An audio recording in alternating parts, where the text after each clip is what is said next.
A Sunday morning in Houston, Texas. Arizona Diamondbacks baseball is presented by Sanderson Ford. D-backs today, a chance for their second series win over the defending World Series champs this year. 4 games back in the NL West, 3.5 behind a wild card spot. We are set to go. D-backs and the Astros on Fox Sports Arizona. Good morning from Minute Maid Park and welcome to the broadcast. Steve Berthiaume, Bob Brenly along the way. D-backs a chance for a series win here in Houston today. And what a pitching matchup we have for you. Not just 2 all-stars, but Bob, 2 guys going head-to-head with Hall of Fame caliber resumes. Yeah, no question about that. And it's remarkable how closely their careers have paralleled each other. Zack Greinke coming off a win against the Colorado Rockies, the only game the Diamondbacks won in Colorado. You see his career numbers. Not bad. And Zack Greinke goes about his business in a completely different fashion than Justin Verlander. We all know Zack Greinke's a command and control pitcher, changing speeds, working the corners of the strike zone. Verlander, on the other hand, is a big-time, old-fashioned power pitcher. But it's remarkable how similar their career numbers really are. Verlander has the edge in strikeouts. He still throws a lot harder, but these guys are neck and neck. Yeah, they really are. And Justin Verlander has been a workhorse in whatever rotation he's been in throughout his career, going over 200 innings. I believe it was 11 consecutive seasons, and continues to do so even at this stage of his career. Still has the big power fastball to go along with a curveball and a slider. A special matchup today, D-backs and Astros. Greinke Verlander on Fox Sports Arizona. D-backs baseball on Fox Sports Arizona is brought to you by CenturyLink, connecting you to the power of the digital world. By BJ's Restaurant and Brewhouse. Visit bjsrestaurants.com to find a location near you. By the NASCAR Can-Am 500 at ISM Raceway, November 9th, 10th, and 11th. And by your Valley Honda dealers, where you'll get more standard features for less money.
Jack in the Box. This season, D-backs home runs score free Jumbo Jacks only at Jack in the Box.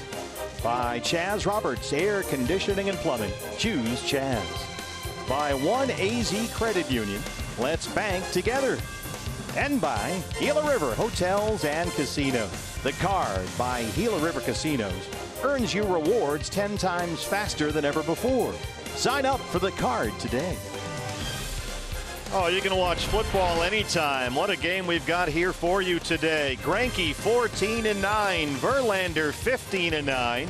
The rubber game of this three-game set, the Diamondbacks and the Astros. First pitch is next on Fox Sports Arizona.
Cy Young winners set to duel here at Minute Maid Park in Houston, Texas. It's D-backs baseball brought to you by Sanderson Ford. Steve Berthiaume, Bob Brenly, Jody Jackson with you. D-backs have dropped 7 of their last 10, losing last night for the 15th time in their last 22 games. They missed a chance to gain ground on Colorado, which was shut out again last night in San Francisco, as well as on St. Louis, which has now dropped out of a wild card spot. So things in the National League playoff picture very much in flux. Here's the D-backs batting orders brought to you today by your Valley Chevy dealers. John Jay back in the lineup in right field, leading off this afternoon. A.J. Pollock will be out in center field. David Peralta in left. That takes care of the outfielders. Then we go to Paul Goldschmidt at first base, Eduardo Escobar at third. Daniel Descalso is the designated hitter this afternoon. Ketel Marte at second base, Nick Ahmed at short. Jeff Mathis doing the catching for right-hander Zach Greinke. It's a right-hander on the mound for the Astros. Your Ram Truck starting pitcher for Houston is Justin Verlander. Now 35, still a workhorse. No American League pitcher has made more starts or thrown more innings than Verlander this year. He is third in the major leagues in strikeouts. As we talked about in the pregame show, big-time power fastball. Has a curveball and a slider. He'll throw an occasional changeup, but those 3 pitches, the fastball, curveball, slider, should be enough for Verlander. E.D. Marshall Jewelers gives us a look around the diamond at the Houston defense. Change in left field today. Tony Kemp getting the start out there in left field. George Springer once again in center with Josh Reddick over in right field. It'll be Alex Bregman and Carlos Correa on the left side of the infield. Jose Altuve and Yuli Gurriel on the right side. Martin Maldonado doing the catching today for right-hander Justin Verlander. Our plate umpire is Mark Carlson calling the balls and strikes. The crew chief Paul Nart is our first base umpire. Scott Barry's at second and Carlos Torres is at third. Time bomb for your Valley Honda dealers. Key to the game. Well, we're hoping to make it a Sunday fun day. You hear players talking all the time about having fun, having fun, having fun. It's been my experience in this game that there's only one way to really have fun, and that's to win. So make it a Sunday fun day. Chance to win the series, the rubber game, and we're underway with a strike to John Jay. Jay 273, 3 home runs, the start in right field here today.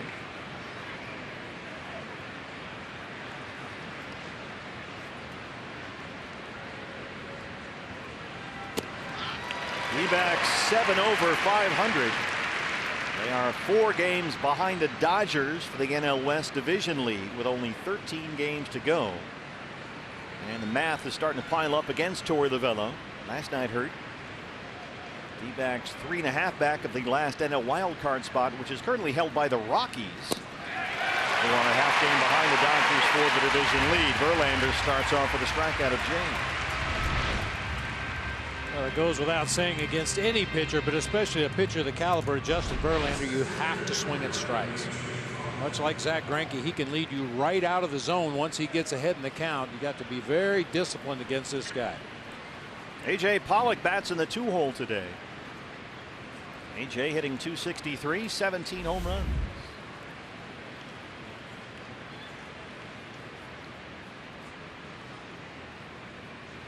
Astros overload the third base side of the infield. The Diamondbacks beat Justin Verlander at Chase Field earlier this year.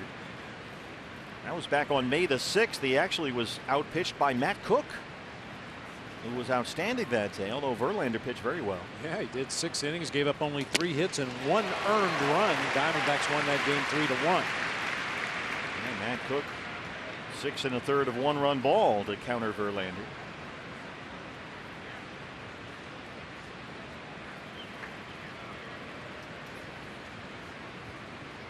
Chance we see Matt Cook get a start over the final 2 weeks of this season. Maybe Matt Andriese trying to figure out how to fill the void left by the injury to Clay Buchholz.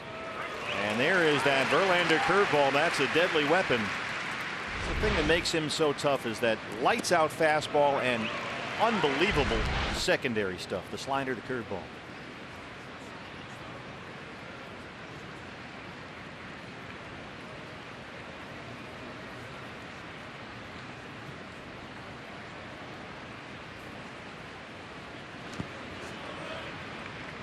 Another curveball and miss low. AJ has a pair of singles and an RBI in this series.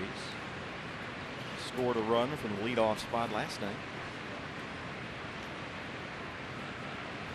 Astros coming in here with 93 wins. They lead the American League West by 3.5 games over Bob Melvin's Oakland A's. Oakland right now trails at Tampa Bay 2-0.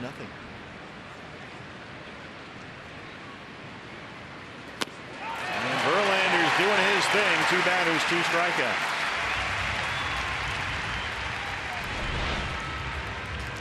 They showed the curveball earlier in the sequence. That's the harder breaking slider. Started it out there near the outside corner and got AJ to expand his zone that time. 2 down for David Peralta. David batting .296. Those 27 home runs and 81 runs batted in, both career highs. He's had a tremendous year.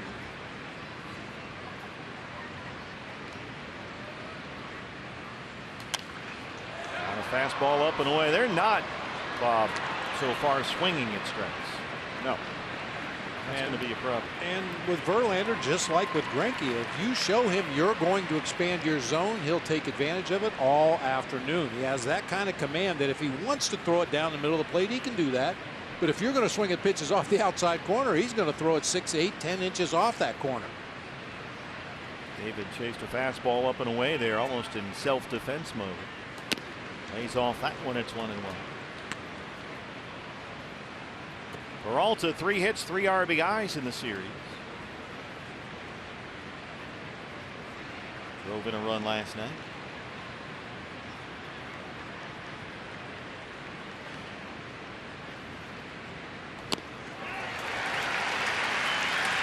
Verlander, 3rd in the majors in strikeouts. He is averaging roughly a dozen strikeouts for every 9 innings pitched. Coming off an outing against his former team, the Tigers, went 7 innings, struck out 10 Tiger batters in that game. Perhaps to make up for a game earlier this season when the Tigers actually put a pretty good whipping on it. Scored 6 runs in 6 innings against Verlander. And Max Scherzer and Verlander's Houston teammate Garrett Cole are the only pitchers in baseball who've struck out more batters than Verlander this year.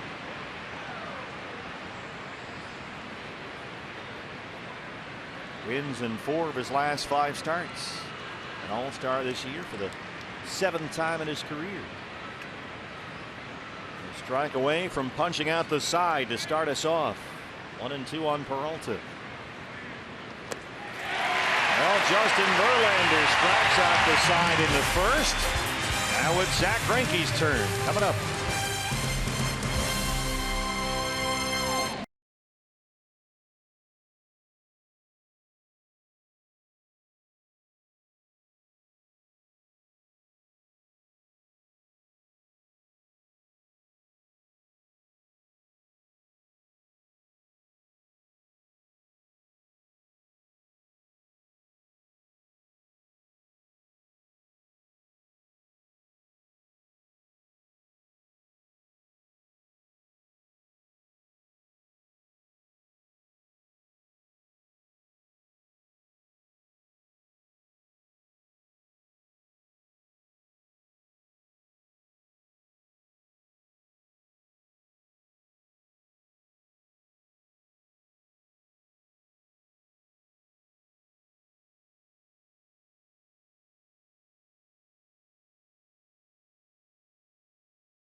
Pitcher for the Diamondbacks is the right-hander Zach Greinke.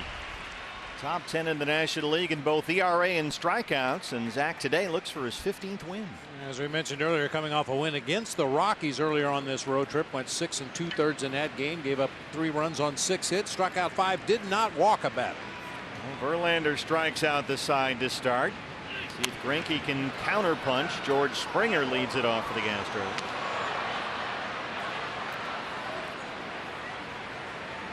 Springer 266 and 20 home runs. He has hit 6 leadoff homers this year.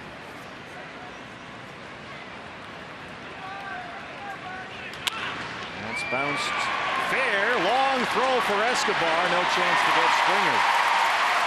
Let's take a look at the Astros batting order. That's presented by your Valley Chevy dealers. Center fielder George Springer leading it off with an infield single. Jose Altuve, the second baseman. Then Alex Bregman at third. Yuli Gurriel at first base. Tyler White is the designated hitter. Carlos Correa at shortstop. Josh Reddick out in right field. Martin Maldonado doing the catching. Tony Kemp starting in left field today, and right-hander Justin Verlander on the mound. Jose Altuve 2 hits, 2 walks. He's scored 4 runs in the series so far.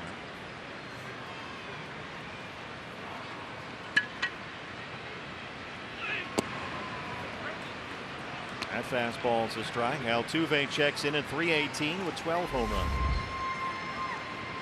Drove in 2 runs in Houston's win last night.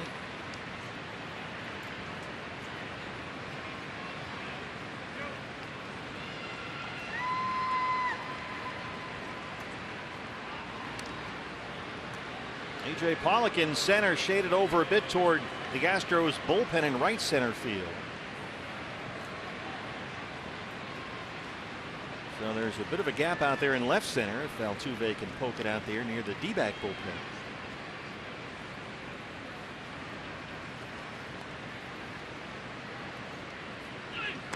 Tries to bunt, bunts it foul. It's 0-2. Go figure. Had Zach Godley on the mound last night, a guy that's had some throwing issues picking up bunts on the infield. Nobody tried to bunt on him last night. You got a Gold Glover on the mound today that might be the best fielding pitcher in all of baseball, and Altuve tries to drop a bunt. Go figure. Zach last year for the 4th consecutive season a Gold Glove winner in the National League. Tried the slow curve and missed it 68, 1-2. Greinke pitched well against these Astros back on May the 5th. That was in Phoenix, 5 2/3. Gave up just 1 run, 5 hits. Did not get a decision in that game. D-backs got the win 4-3.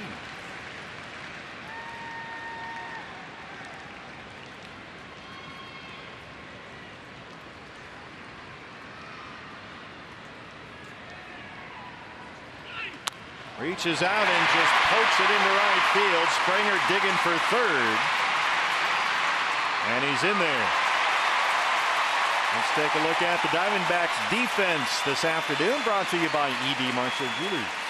David Peralta in left field, A.J. Pollock in center. John Jay has been in action already. Out there in right field will be Eduardo Escobar and Nick Ahmed on the left side of the infield. Ketel Marte, Paul Goldschmidt once again on the right side with Jeff Mathis behind the plate for right-hander Zach Greinke. They're on the corners with nobody out for Alex Bregman. Gonna have to give Springer a minute here. Bregman 295. And he's putting up some impressive numbers this year. 30 home runs and 100 RBIs. But somehow he's only got 1 hit in the series. He singled and scored a run last night.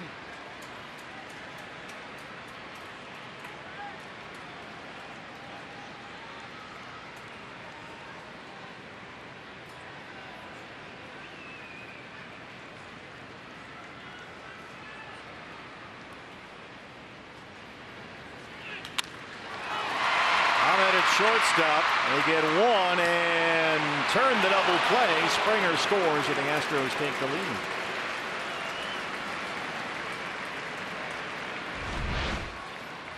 That ball moving Nick to his right several steps, throws back against his body to Marte, who turned it quickly. Bregman immediately pointing back to that first base dugout, insisting he was safe there at first base.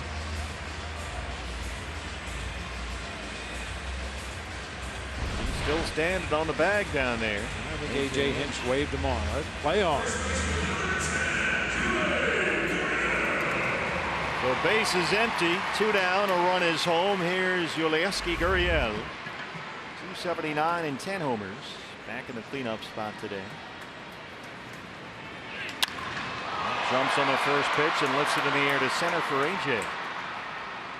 We've played 1 in Houston. D-backs trail at 1-0.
here from Minute Maid Park, and it's obvious last night's loss really hurt, as every game right now is a must-win for the Arizona Diamondbacks. Troy Lovello liked the fact that the offense didn't give up late, but he didn't like the errors. He didn't like the sloppy play. He was asked how often he gets up in front of the team to address them about what's going on. He said, look, the last time in front of the entire team, probably around the Braves series, but he wants to make sure, and he makes sure every day, that the team is aligned to give it all you've got the rest of the way, and here are the reasons why.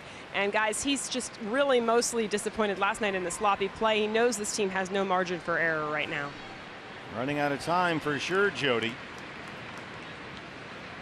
They've lost 15 of the last 22, only 13 games to go, including today, and already down 1-0. Goldie against Verlander starts the second after Verlander struck out the side of the first. Yeah, I think it might not be as frustrating, the losing the Diamondbacks have done lately, if the other team just came out and beat them. You know, I think the Diamondbacks' sloppy defense at times, our inability to throw strikes at other times, giving up big hits late in the ball game, and some of the ball games just all adds up to disappointing, frustrating losses. You don't mind if you go out and the other team beat your brains in. Okay, you tip your cap. They're big league players too. They get paid a lot of money to do their jobs as well. But when you shoot yourself in the foot on almost a nightly basis, that's when it really gets frustrating. Yeah, last night got ugly at times. It certainly was disappointing.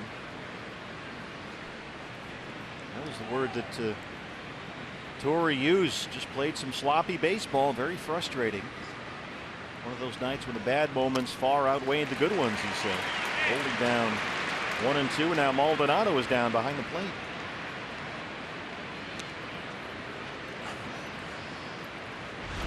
Happy Sunday morning. That's the only angle you want to see of that one. Oh, we have others. Well, I think we know exactly where he got hit, and it's going to take him a few moments to recover here. Home plate umpire Mark Carlson giving him plenty of time. The Astros trainer out to have a look.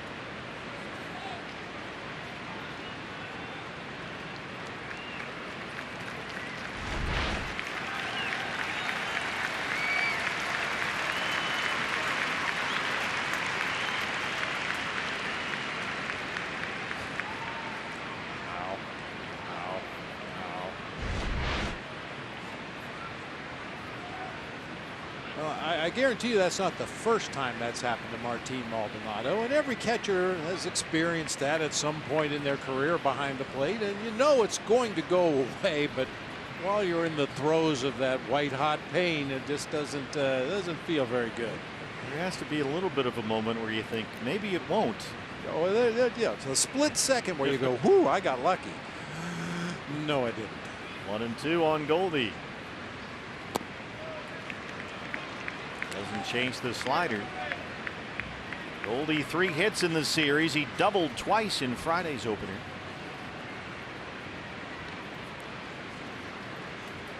Escobar bats 5th. He's on deck. Long home run here last night. Fastball away, just missed. Full count 3-2. Just pulled it off that outside corner a little bit at 95.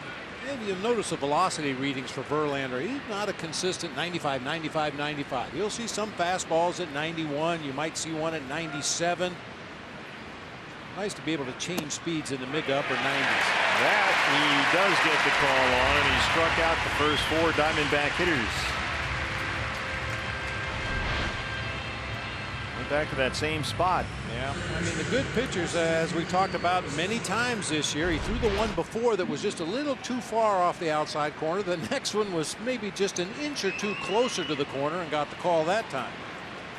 Astros will overload the right-hand side against Eduardo Escobar, hitting .269. Those 22 home runs, a new career high.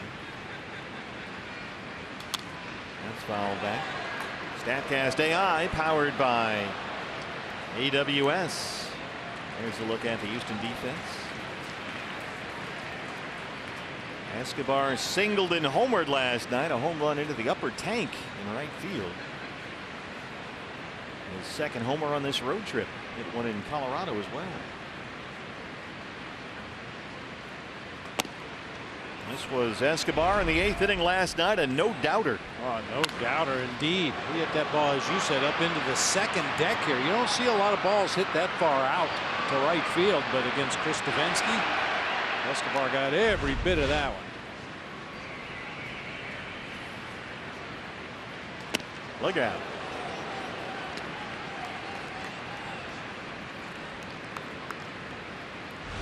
Smile now because you didn't get hit by it, but that's all part of his repertoire. You know, don't let guys get too comfortable in either batter's box. Run a fastball up and in once in a while. If you'll notice, though, most of his fastballs, especially to right-handed hitters, are going to be away.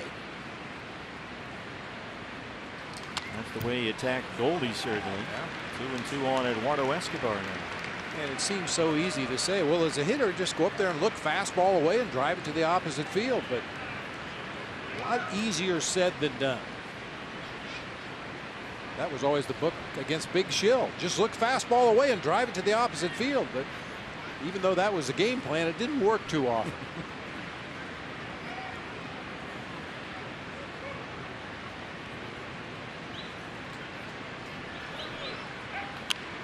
Trying to do it right there, just kind of piece. Seems like if you know he's going to go fastball away, even if you're a left-hand batter, anything remotely close out there somewhere you got to kind of take a poke at, and that's what Escobar did there, certainly with 2 strikes. Yeah, especially with the way the shift is on now, even with 2 strikes, he's got a lot of room on that left side of the field, and Verlander's going to work him away. You'd like to see him just slap one through into left field for a base hit. Just upstairs, and it's full, 3-2. So back-to-back 3-2 counts open up the second. We're making incremental progress against Verlander. Descalso, the DH today, on deck.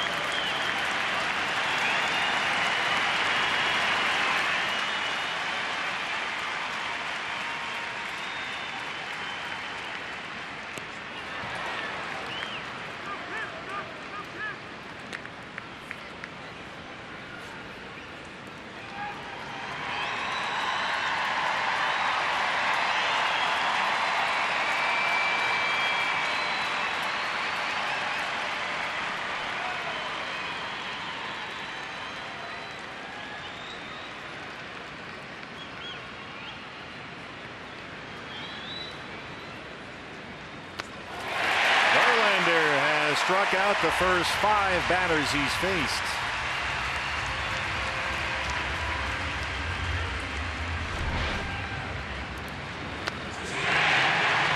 Hard slider down and in. He started that sequence with 6 consecutive fastballs and then 2 sliders to end it.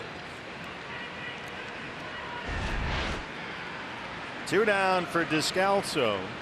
Doubled and scored last night. Daniel, 12 homers, 55 RBIs, both already career highs for him.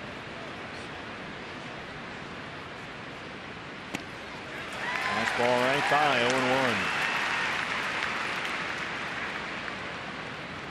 0-1. Verlander is your basic total package nightmare. The power fastballs with great command, complemented by outstanding secondary pitches, the slider and the curveball.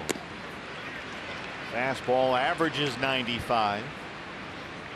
Hard slider, the biting curve, works primarily with those 3 pitches. And when he does give up contact, he's primarily a fly ball pitcher working to the deeper parts of this ballpark. You've got some room out there if you keep it in the yard. There's the curveball, misses away.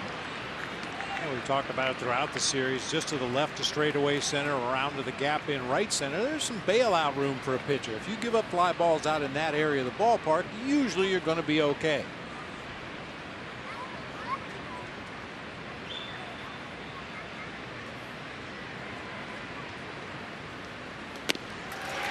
There's that fastball up and away, and it's 2-2. Can he strike out the side in both the first and the second innings?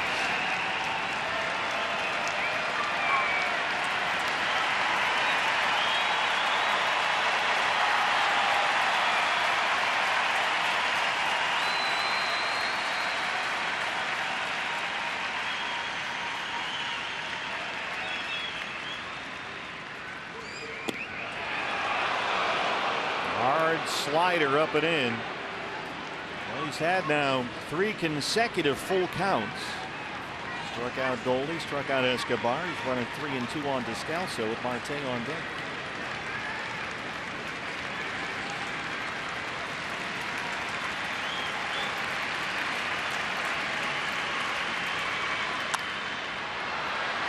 Skied it away from the shift. Bregman, the only guy over there. D-backs trail it 1-0.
At 1-0. Back in the fight for postseason. Sign up now for your chance to buy D-backs postseason tickets before they go on sale to the general public. dbacks.com/postseason. Sign up now. Tyler White, the DH again today, leads off the second against Zach Greinke.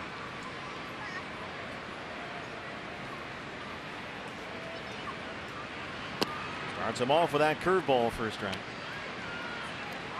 White, a 300 hitter with a dozen home runs. He has doubled and walked twice as the DH in this series.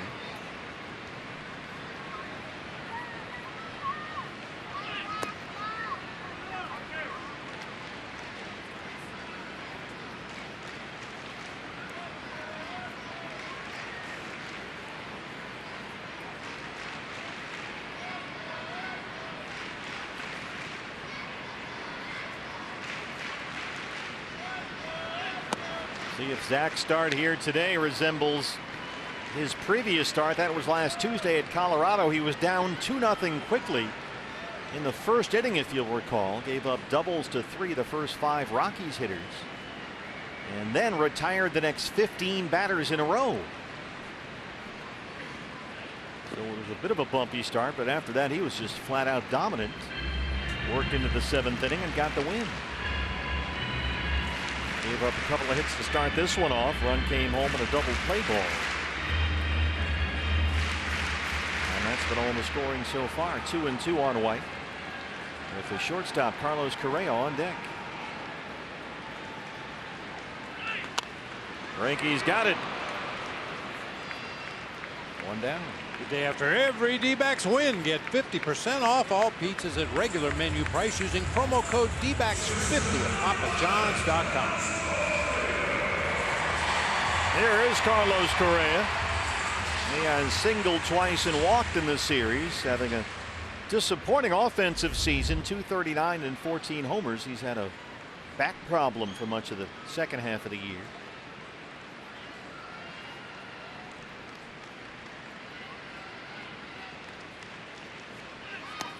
This Astros team, they keep winning games. They're a little beat up, though. Springer had a thumb sprain. He's got a quad problem. Correa's battled a bad back for much of the year. Altuve had a knee problem. McCann had knee surgery. So they're starting to feel it a little bit, some of the wear and tear, but still 93 wins, second most of the majors behind only the Red Sox.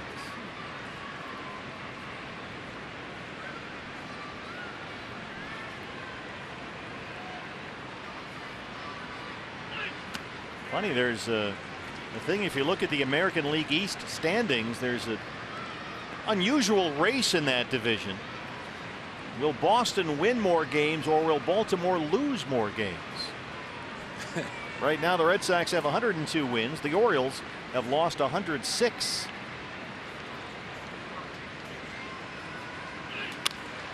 Lights it off, and Marte can't get there. A little dunk shot into center for Correa. One out single. I guess that makes that Baltimore series against the White Sox really big this weekend. Well, something has to, right?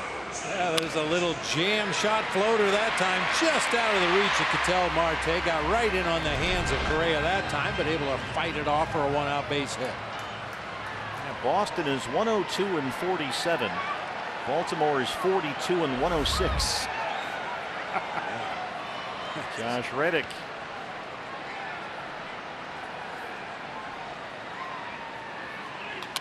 This is lined into right for a base hit. Correa digging for third. The throw from Jay cut off, and Reddick runs into an out at second.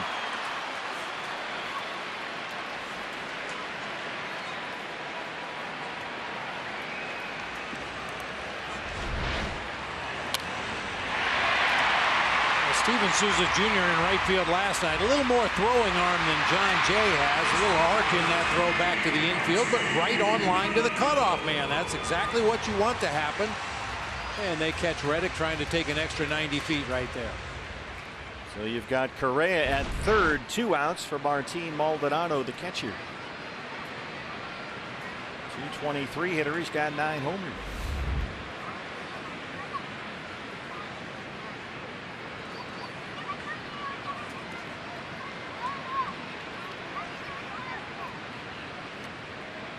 Curveball misses low. Maldonado was off last night. He was hitless in his start behind the plate Friday.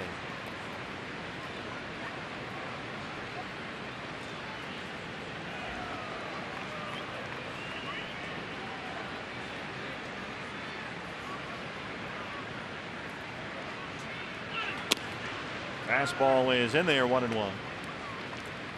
Martin Maldonado played against the Diamondbacks earlier this year with the Angels. Acquired by the Astros right at the trade deadline for a minor leaguer and some international bonus slot signing money. He needed some catching depth with McCann coming off knee surgery earlier this year. And Maldonado is a very good defensive catcher. He won the American League Gold Glove last year with the Angels behind the plate.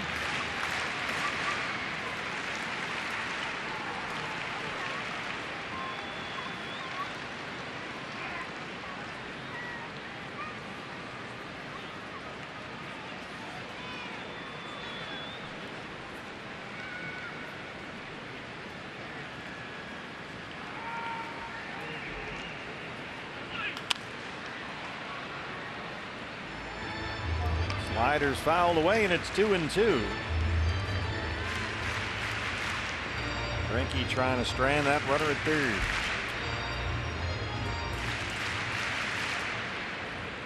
Tony Kemp, the start in left field today. He would be next.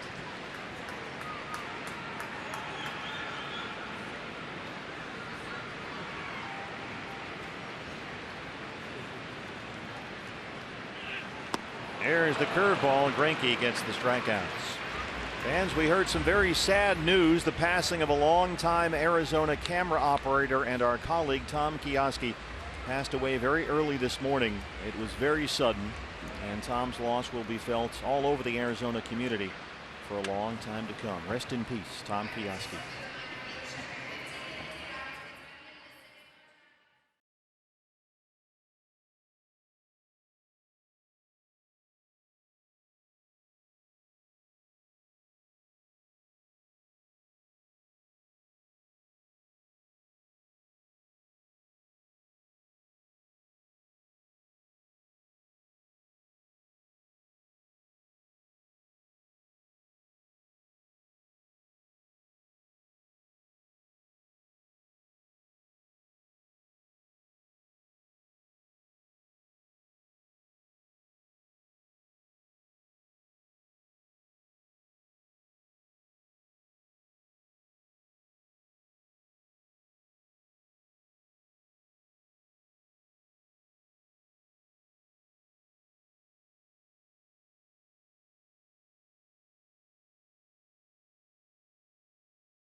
consult them a little bit, you did. A little bit.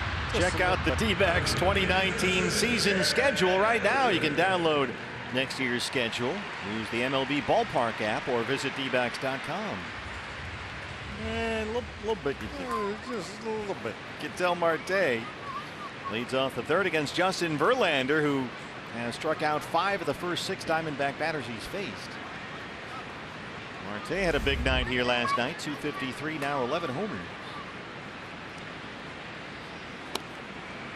Torey Lovullo announced the other day that Daniel Descalso was going to get more bats against some of the right-handed pitchers, and I think Ketel Marte took that to heart and said, okay, good. We're going to start swinging the bat better from the left side. He's stung some balls as a left-handed hitter recently. He stung a couple last night, had a pair of hits and RBIs, doubled and homered. He hit just a laser beam line drive home run to lead off the 5th here last night. Just snuck it over the fence in the right field corner. Yeah, he's been about 100 points better from the right side this year than the left. And with the American League ballpark here, some of this interleague play, you can get Descalso's bat in there anyway as the DH, which is what they've done the last 2 games.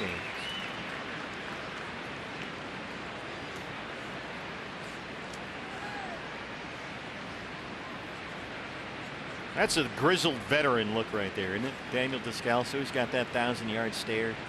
Sunday morning beard going. Look at that. Grinding on that gum. Watching Verlander. Slow curve, and he drops it through the back door for his 6th strikeout. Took a page out of Greinke's book right there. I was just thinking the same thing. Both these outstanding starting pitchers using that slow curveball as an off-speed pitch. You see Marte gets out on the front foot, carries his hands with him to start the swing, and then just freezes on that curveball on the outside corner. And that curveball for Verlander is far more often than not a swing and miss pitch for him. Here's Nick Ahmed. Nick hitting .246 with 16 homers. Look out. That's a slider that got away. That Verlander curveball, he's given up just a handful of base hits with that curveball all year long. Getting more swings and misses with it, in fact, than ever before in his career.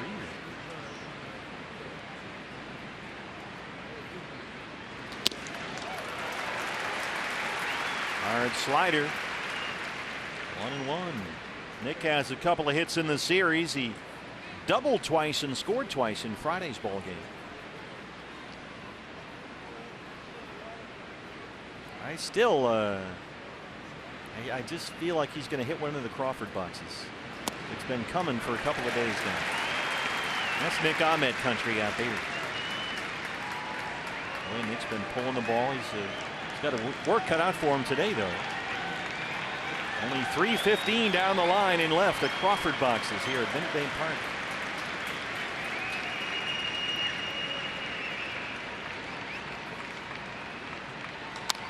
Reaches down and pokes it to right for a base hit. Reddick misplays it. Ahmed will stay put at first. A 1-out single. Diamondbacks have their first base runner. Anytime the D-backs score 5 runs or more, Taco Bell is giving away 3 free crunchy beef tacos with the purchase of a large drink between 4 and 6 the following day at participating locations. 1 out for Jeff Mathis. Jeff, as per usual, behind the plate today for Zach Greinke, hitting .209.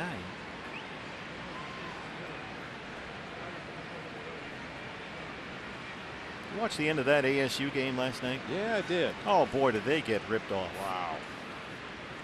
I was up, you know, I was thinking, all right, I got to get to bed. I got a game in the morning. I got to pack, get out of the hotel, but I can't turn this game off. So I'm on the Herm train. Yeah. Herm train, 2-0. Got them right down to the goal line there at the end, and then they, oh boy, replay just screws up everything. What's a catch? What's not a catch? Now it's infested college football too. You know what else screws up a game? Umpires. That San Diego State running attack. Man, that ASU couldn't stop him. That quarterback too, he could scoot. That backup, Agnew, he was running all over the field. Sun Devils were down. Man, got a late touchdown. Should have had another one, but That's why when you started bringing replay into our game, I thought, oh man, it's already destroyed the NFL. What's it going to do to baseball? But it hasn't impacted the game in a giant negative fashion, I think, the way it has in football. You're looking at every fraction of a millisecond. Did the knee touch? Is his elbow hit a blade of grass? It's just, ugh. Drives you crazy. Well, and I think it all starts with the fact that as much as I criticize major league umpires. No, hold on. I've never heard you do that. They are without a doubt the best officials in any professional sport for my money. You watch the NBA, well, nobody knows what a foul is. There is no traveling anymore. You watch the NFL, and every time there's a play, all the referees will look at each other. Oh, yeah. Oh, what should we do? What should we do? What should we do? Especially in the Pac-12. Yeah. So, at least in Major League Baseball, the officials themselves are as good as you can get, and even at that, they make a lot of mistakes. Get off our lawn. All right, that's the end of our ASU rant. ASU of A1. Left hand check. There's that fastball away. He just cannot lay off that pitch out there, the righties or the lefties. He's making a living out there today so far. Especially when he gets you in 2 strikes and you got to protect.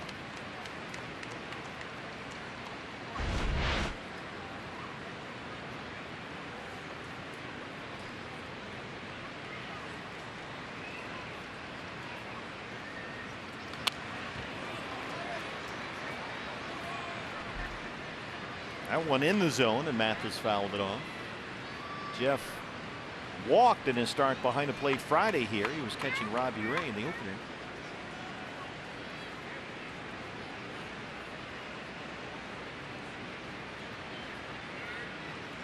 Everybody down here was thrilled about the big Texas win over USC. Trojans took a bit of a stumble there.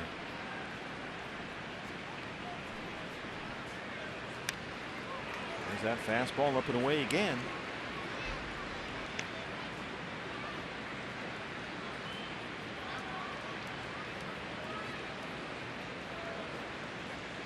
John Jay, the leadoff man, on deck. Ahmed still at first. 1 out, 2-2 on Mathis, who's putting up a fight here.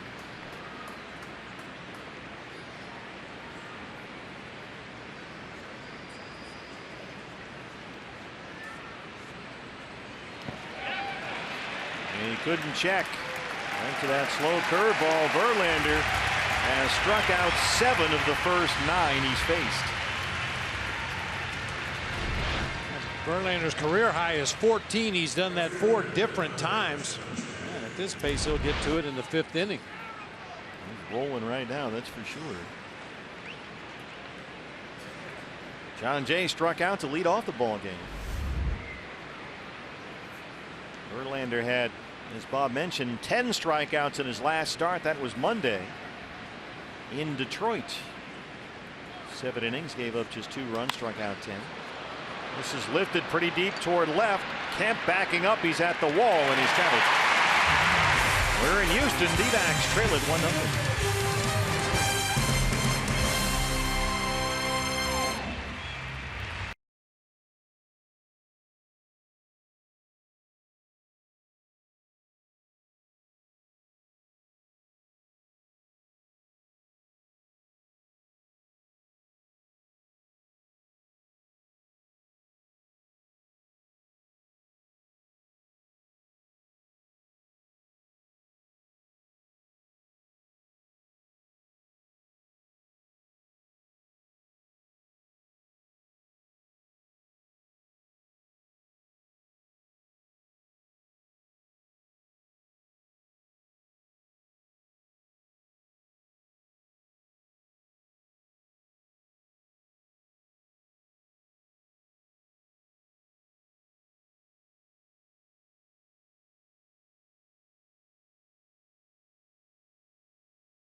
Broadcast coming up Wednesday against the Cubs. Your chance to give back to our community with the D-backs in Fox Sports Arizona. A limited number of these one-of-a-kind prints autographed personally by every member of the D-backs 20th anniversary all-time team will be available for purchase. Tune in at 6 and help support the Arizona Diamondbacks Foundation. Tony Kemp leads off the bottom of the third against Zach Greinke. Kemp is the left fielder. And those prints, they are unbelievable. 550 limited edition set, personally signed by every single member of that team, including our own Bob Brenly. I know there was some question online as to whether they were. How about Kemp? Sends Jay back to the wall, and he's got it. John Jay may have taken a home run away from Tony Kemp, and maybe it starts with a big defensive play for the D-backs. You never know what's going to jumpstart a team and get them going in the right direction. He kept making a bid for at least for extra bases. That looked like that was out of here. Kemp's got a little bit of power for a little guy. 6 home runs. John Jay just tall enough right there. Just to quickly complete that thought about those posters, those are all signed. This is not something that's stamped on there or some assistant in the front office signed them. The players themselves sat down, as I can attest to, sometimes for a couple, 3 hours at a time, and signed every one of these pictures that's going to be available. You will never get a chance like this again. This is an unbelievable item, and it's during our charity fundraising broadcast coming up Wednesday against the Cubs as Springer steps in. Diamondbacks Foundation and Fox Sports Arizona teaming up again. Since 2001, our broadcast fundraiser has raised more than $2 million, and all the proceeds benefit the Arizona Diamondbacks Foundation. This one is headed for the seats in Auditorium. We've got 550 limited edition prints of the painting have been reproduced. Bob sat down here. You and Greinke were sitting there. Everybody was signing these things. The assembly line was moving. And there's only 550. They're all individually numbered, one per customer. And then that's it. They're gone forever. And think about some of the names that you get. Obviously, you've got Kurt Schilling and Luis Gonzalez and Randy Johnson. You've got Zach Greinke. You've got Goldie, Pollock, Corbin. They're all on there. Brenly. Don't bury the lead. 2-1 on Springer. Now that is going to be a tremendous item for any Diamondback fan. Each print has an MLB authentication hologram sticker and a unique ID. Every one of these prints has its own unique ID. One per customer. And that is coming up during our broadcast fundraiser on Wednesday against the Cubs. 2-2 on George Springer. Springer singled and scored to lead it off for Houston. Slider missed. It's full 3-2.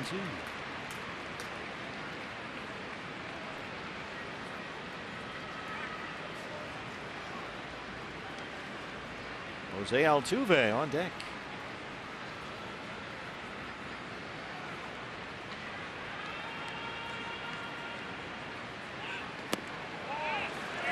Oh, Greinke signaling to Mark Carlson. Where was that? That was right at the knees. He wanted that one. Carlson missed a couple of pitches in there. About the very first delivery to George Springer was a slider right at the knees in the middle of the plate, and he didn't get the call on that one either. Boy, Mathis just framed it and held it there, but Carlson didn't bite, so Zach has got to shake that one off. One out base runner for Altuve, who singled his first time up.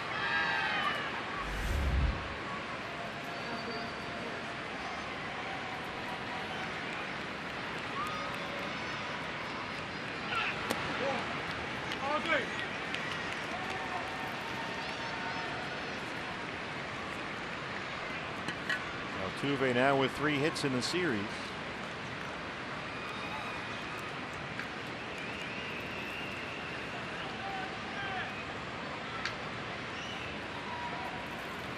Mark Carlson has a track record of being very much a hitter's umpire.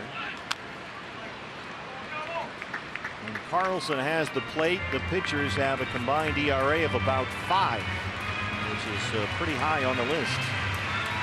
Very low strike ratio. If he's not going to call breaking balls at the knees, yeah, it's going to be tough for both starting pitchers today. Got a tight zone. Yeah, I think most pitchers don't mind if they don't get a call on a high pitch because they don't want to live up there at the top of the strike zone. But if they execute a pitch down there at the knees, they expect to get it. You would think Greinke versus Verlander, all bets would be off. Everything close would be a strike, but that's not been the case. Got that fastball in there, 1-2 on Altuve.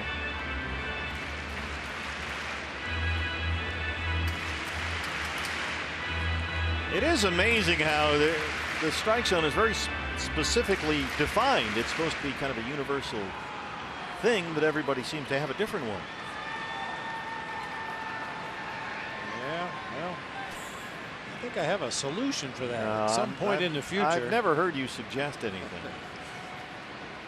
If you could come up with some kind of concrete idea, maybe we could have a discussion. But nothing comes to mind. It's not like there's a graphical representation every pitch. No, yeah.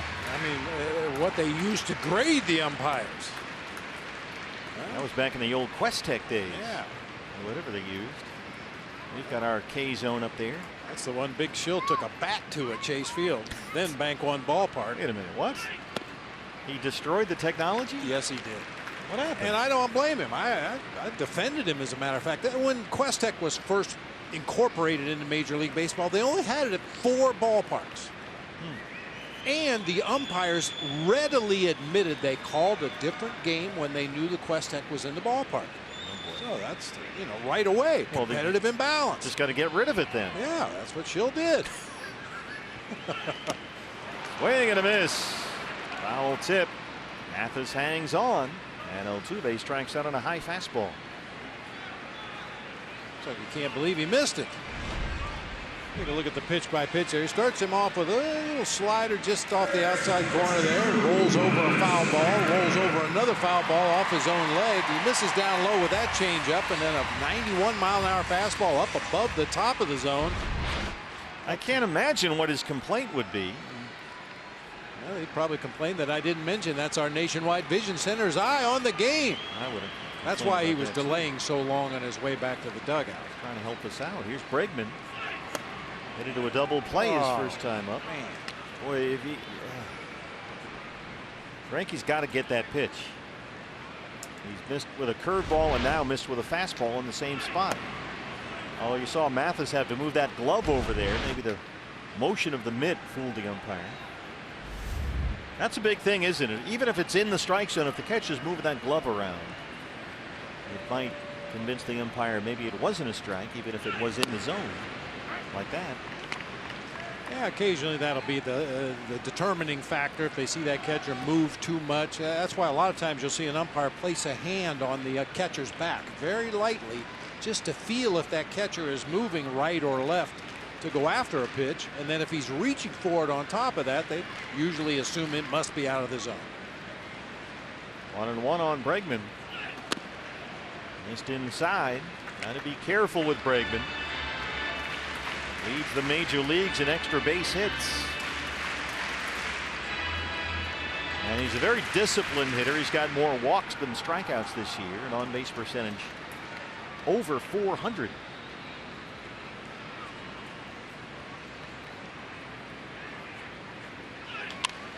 That stays foul for Escobar at third.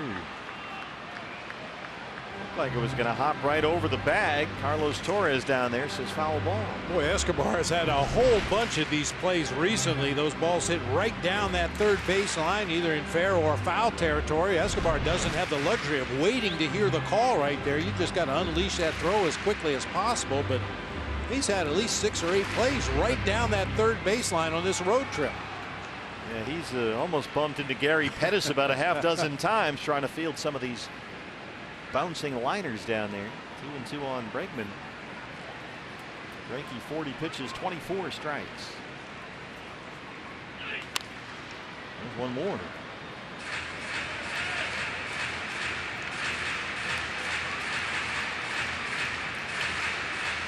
Alex Bregman, the second overall pick in the 2015 draft out of LSU right after the Diamondbacks took Dansby Swanson out of Vanderbilt.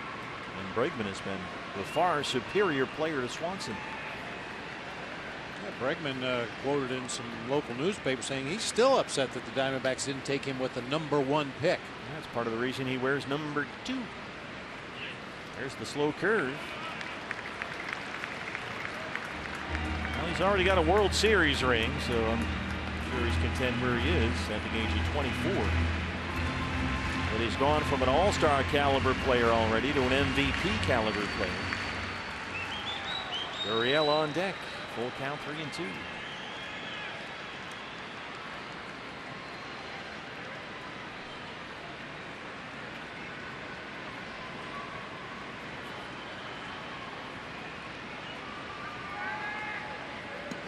There goes Springer from first. That one's fouled away. The other part about Bregman,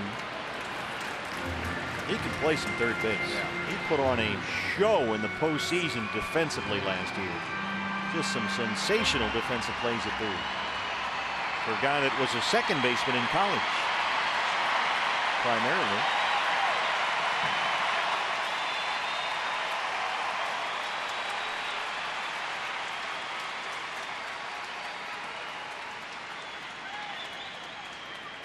There goes Springer again. Got the slow curveball again.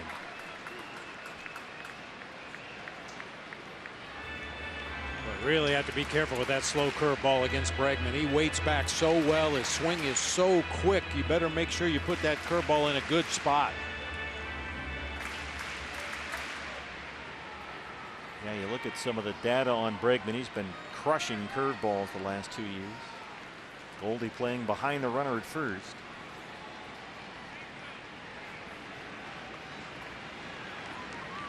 There goes Springer, and again it's fouled away. We got a fastball right down Main Street that time.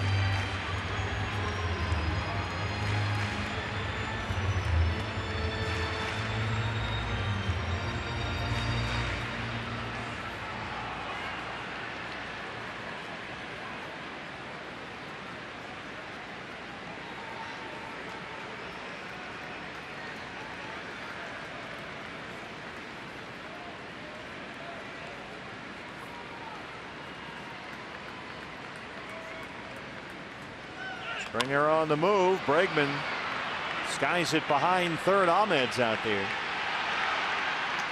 He played 3 at Minute Maid Park. D-backs trailing 1-0.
Affiliate wins a championship. We want to let you know about it. Congratulations going out to the Jackson Generals. They defeated Biloxi 3-2 last night, and they win their first championship as a Diamondbacks affiliate. Manager Shelley Duncan, Evan Marzulli had the big hit. Domingo Leyba, the MVP of the series, guys. Congrats to Jackson.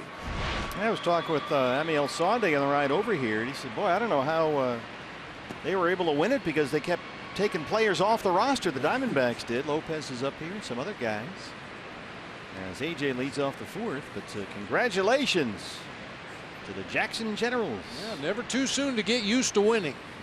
Yeah, Leyba had a big series, as Jody mentioned. AJ, one of Verlander's 7 strikeout victims so far, and there's a strike, 1-1.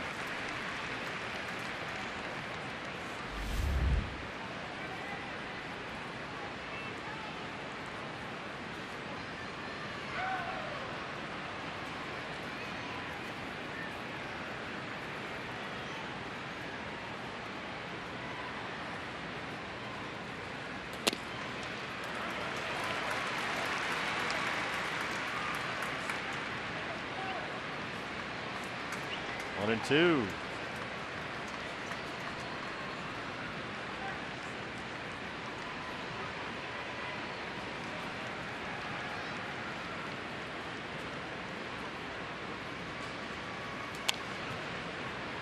It's funny when you play in these indoor ballparks, and of course we do that a lot of the time anyway, but you go to some other ones like Milwaukee or Miami or wherever.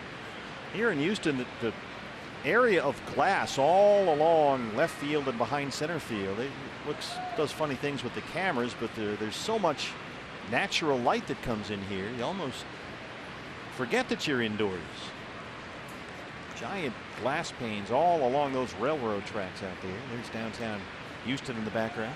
And the glass is on the proper side of the stadium where you don't have the sun beaming into players' faces. In Milwaukee, unfortunately, those big windows up high on the first base side really create some havoc late in the afternoon. This is out to center. Springer coming in. One out in the fourth. The D-backs home run today means a free jumbo jack tomorrow at participating Jack in the Box locations with the purchase of a large drink. Yeah, that's a great point. In Milwaukee, the glass panes are, as you said, on the wrong side, and then they're smaller, so you don't have anywhere close to the amount of natural light coming in that you do here, but just enough to mix with the artificial light, and it creates this sort of weird tinted color in the ballpark. But this, you've got tons of the sunlight pouring through here. It's nice. Peralta now. Look out. Back to center, a base hit for David. One out single. That's his 4th hit in the series. Now we've talked about David pretty much all season as being one of the best in the National League, one of the best in the major leagues at hard contact. And another ripped line drive into center field, that time off the bat of David Peralta. Yeah, as we mentioned yesterday, our friends at Sports Info Solutions have Peralta ranked #1 in baseball in terms of hard hit percentage, balls that are classified as hard hit balls. 107 miles an hour off the bat on that line drive into center field. Good example right there.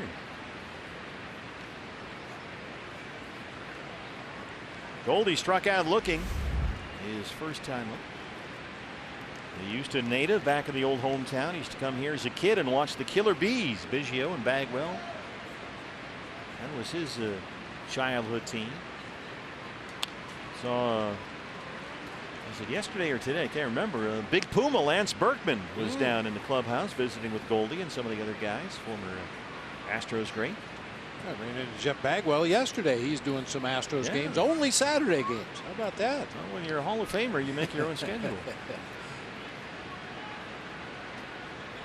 Yeah, he's got a whole thing going. He looks like a art gallery owner. He's got a weird Fu Manchu. He had some funny clothes on, a jacket. He was all dressed up. He looked like he was going to a gallery opening or something. Former University of Hartford star Jeff Bagwell. Not that that's relevant.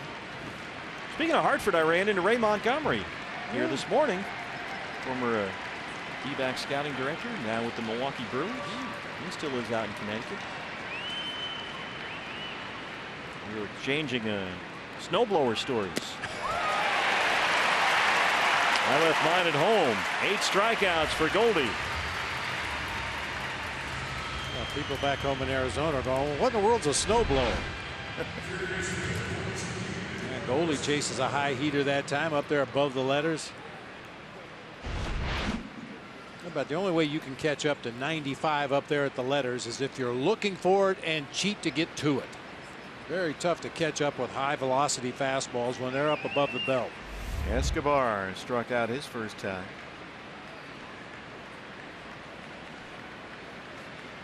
Astros put the shift on against him. There's that high heater. Can't catch up. 0-1.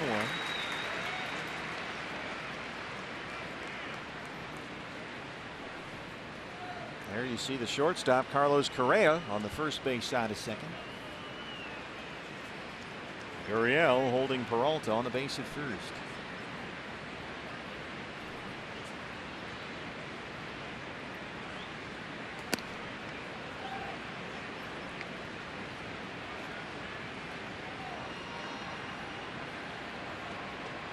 Checking in with Tony Perez-Chica down there at third.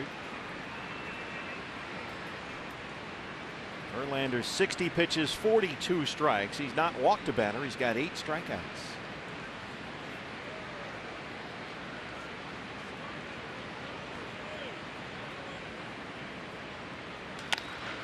This is hit to center for Springer. Bottom 4 on the way from Houston. D-backs trail at 1-0.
Final episode of the Local 9 as Todd Walsh chats with Randy Johnson, John Jay, John Ryan Murphy, and our own Bob Brenly to find out their favorite things to do, places to go.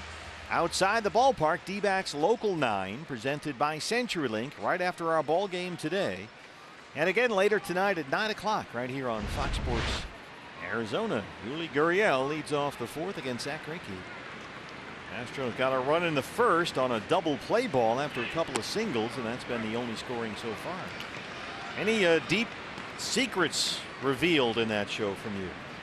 I don't know if there are any deep secrets. I think most people that have lived in the valley for any amount of time will be familiar with the places that I mentioned. That's line foul. Of course, that's only what I was willing to tell Todd. You do have some ones that need to remain undercover. Yeah. Because you want to, you and Joan want to have a quiet dinner somewhere. You don't want to be interrupted all the time. Of course, with your staff standing around the table, screening people with the velvet rope, it doesn't happen all that often, but every once in a while. You're not on the list. There is no list. It's funny because over the years, I had a kind of a running joke with my wife, Joan. You know, we'll go out to dinner or something, and not a single soul will recognize all night long. Nobody will come over and say hello, congratulations, love the D-backs. There you go. Nobody. And she'll go home, and at the end of the night, she'll say, yeah, nobody knows who you are. And then the one time we do go out to dinner and somebody will come over and say, oh, congrats on 2001. The team looks great this year. I'll say, see, it's chaos. It's just chaos when we go out in public. Can't even leave the house. Tyler White on deck. Greinke 50 pitches, 31 strikes. Gurriel goes down and chases that curveball. AJ in center runs it down. Greinke's certainly been a lot more workmanlike than Verlander. Verlander's struck out the first 5 he faced. He's got 8 strikeouts already. Zach is, let's see, given up 4 hits. He's had a double play ball. He had a home run robbery behind him as John Jay took a home run away from Tony Kemp in the 3rd. But Zach just about as effective as Verlander, at least in terms of the scoreboard. Here's White, who grounded out his first time.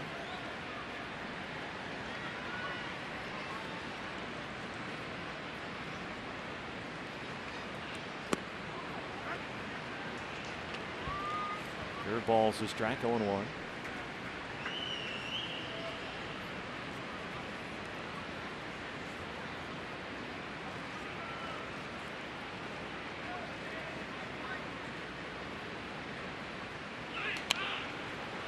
Fastball up and away. It's 0-2.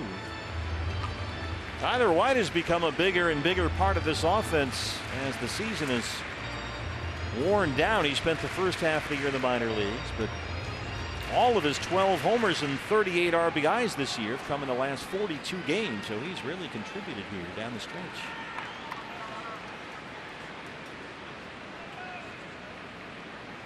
Former 33rd round draft pick out of Western Carolina.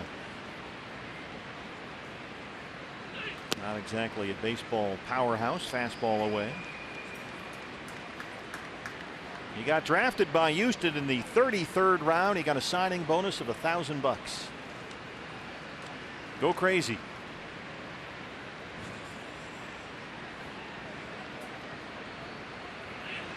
There's the slow curve. That stays fair. One more play over there for Escobar. And he makes it 2 down. Hey, starting in week 4, which is coming up, Fox is the new network home of Thursday night football, and the schedule on Fox this year is loaded up with can't miss matchups. Thursday night football comes to Fox starting in week 4. Now it's a game, and you can watch anywhere in the Fox Sports app.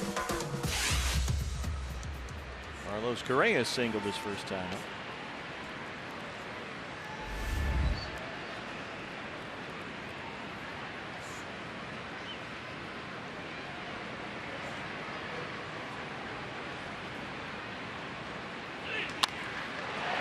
Jay in right field on the track. And he's got it through 4. D-backs trail it 1-0.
Florence urgently need our support. You can help the American Red Cross provide meals and shelter to these families. Donate today by going to redcross.org or text Florence, all one word, Florence, to 90999. That gives $10 to the American Red Cross Hurricane Relief. Daniel Descalso leads off the fifth. Goldsboro, North Carolina resident. Jerry Narin, Diamondback bench coach. Hopefully everything at home is okay.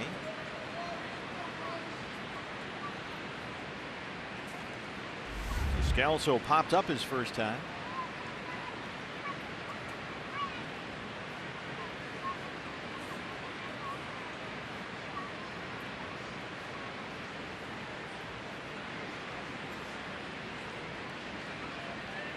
Astros have the overshift on the first base side. Fastball is up. Well, he's been living up there lately. Verlander already with 8 strikeouts.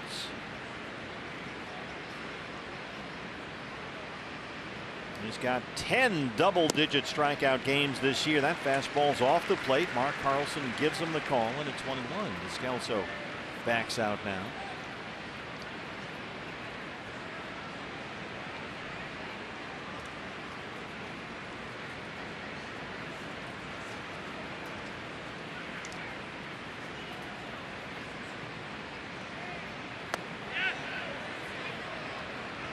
No, we didn't, says Carlos Torres. Slider is low, 2-1.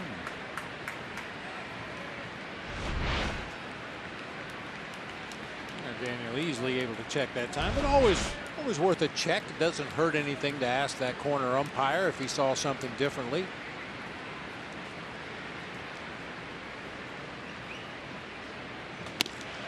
But the key is it's the plate umpire who actually does the asking, right? They occasionally refuse. Yeah, well, they shouldn't, but they do occasionally, especially on strike threes. If they say, I saw it, I don't need any help. Not much more you can do to argue with that. Daniel up 3-1 now. Verlander's not walked a batter so far.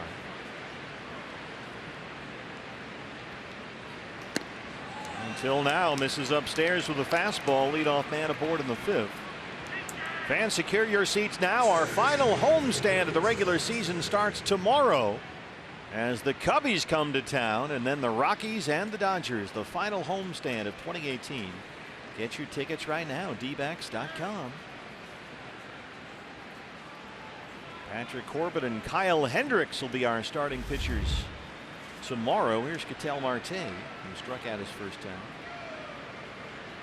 Tuesday's up in the air for the Diamondbacks. We could see any one of a number of pitchers start that game.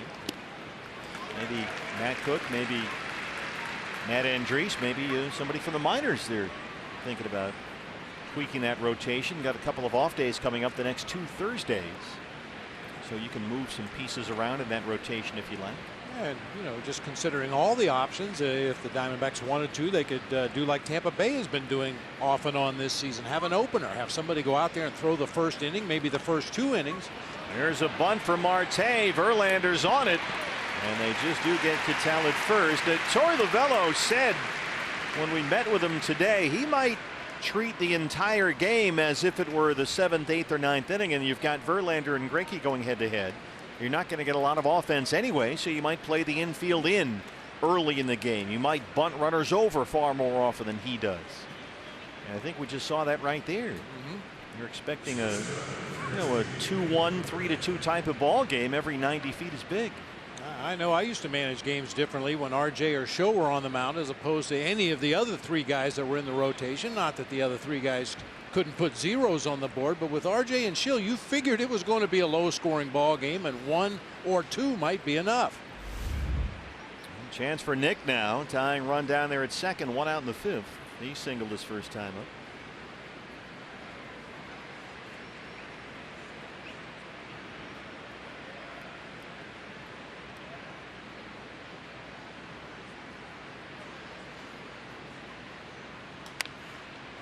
Fights off a fastball. Another fastball from Verlander just up above the strike zone.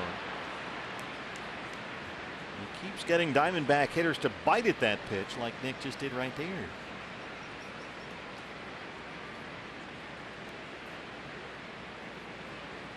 Nick doubled twice in Friday's ball game here. Singled his first time up today. He's had a good road trip. There's another fastball up and away. Nick, since the All-Star break, has hit .275, and he's been getting on base at about a .330 clip. So he's been a very productive offensive player. And seeing Verlander throw all those high fastballs across the top of the zone or even higher reminds me of back in Dusty Baker's days as a hitting coach. He used to talk about facing a guy like Verlander today. He's going to throw a lot of high four-seam fastballs, so maybe stand up a little taller in your stance. Start with your bat a little bit higher in your stance. A little squib shot. Altuve races over to collect it. Verlander's got a cover. Able to get his foot on the bag as Descalso gets into third.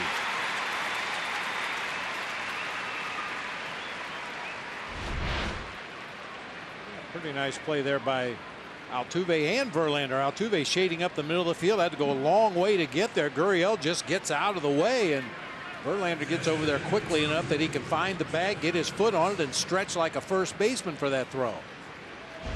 Just to finish that thought, if you're facing a sinker ball pitcher, everything is down, down, down. Maybe you hit out of a little bit more of a crouch. Maybe you carry your hands a little bit lower. The idea being get your bat on plane where that pitch is most likely to be. If a guy's going to throw you a lot of high fastballs, stand up a little taller, get your bat up a little higher, and try to get on top of that high fastball. Well, Verlander has continued to throw that pitch there because it keeps working. He hasn't had to really go to plan B just yet. Mathis now looking for a 2-out knock. Jeff struck out his first time. Of course, that was back in the day when players were a little more willing to change what was normal for them. Routines now, you can't touch anything. Guys stand in exactly the same spot against every pitcher, whether he's throwing 100 or 75. They stand in exactly the same spot.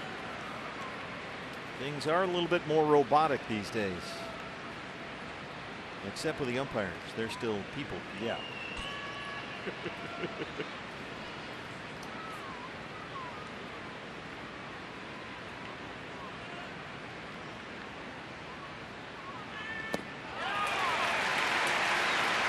There's that curveball, and it's 0-2. That has become a big swing and miss pitch for him this year, more than ever.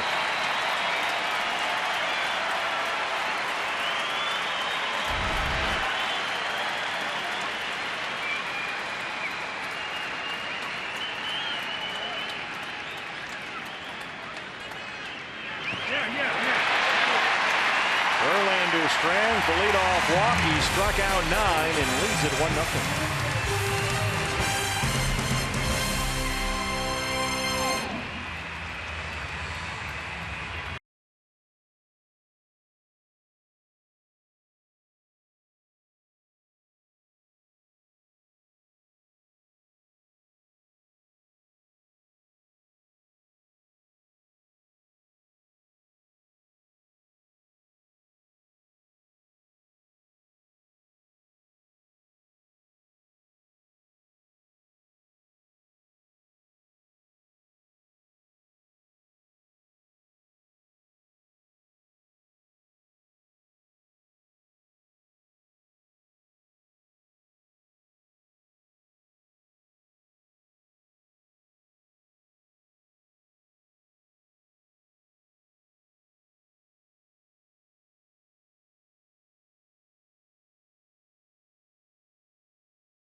in baseball history, brought to you by Geico. We go back to the '07 season. David Wright hit a home run against the Phillies, his 30th of the season.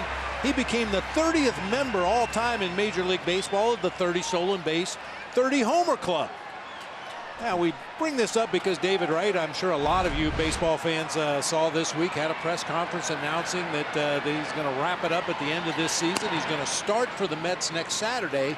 He is available off the bench, but I thought it was worth a look back. David Wright's career has been spectacular. This guy is first on the franchise list in just about every important offensive category. He was that rare combination of speed and power, tremendous throwing arm, great defender at third base. Just could not avoid that injury bug over the last 3 years. Yeah, first-class stand-up guy, just very graceful with the New York media, never had a problem, knew how to handle himself, and carried himself like an absolute pro on and off the field. Absolutely. There's Reddick, who leads off the 5th against Zach Greinke. Greinke's retired the last 5 he's faced. Reddick had a base at his first time up, got thrown out at second trying to stretch it into a double.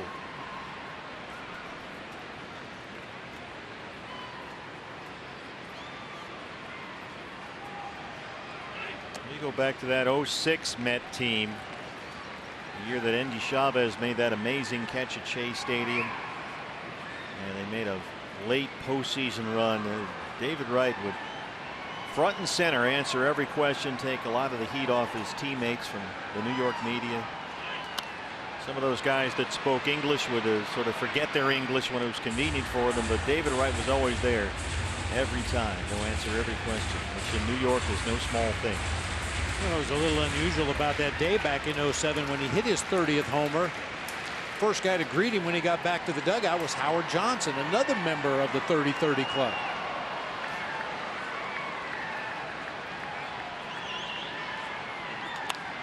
Curveball is lifted in the air, left center. A.J. long run, and he's got it. Well, we've seen A.J. Pollock over the last several weeks just run down a whole bunch of those plays in the gaps. A.J. plays a little deeper than most center fielders in the major leagues, which gives him a real good angle on those balls in the gap, either to his right or to his left. Got a great jump that time and made that into a relatively easy play. A.J. headed for free agency after this season. That's one of the big question marks heading into the winter. Plenty of time for those. Maldonado, the catcher, struck out his first time. This is hit deep to right field. John Jay is over there drifting near the line, and he's got it. John Jay's been busy out there today. 2 down. I tell you, you always hold your breath a little bit, either down the right field corner or obviously in left field with those Crawford boxes. Those opposite field hits that just seem to continue to carry farther and farther and farther. Who was? Somebody hit one out there. Was it Friday night?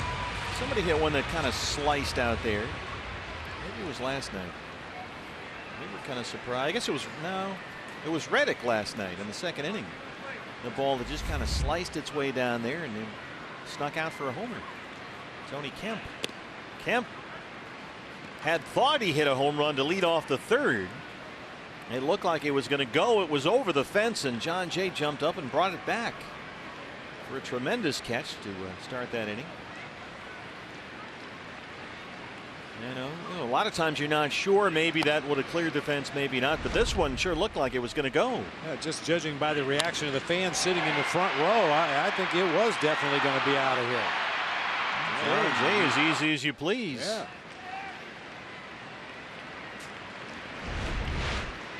One and one. There's the curveball, misses away.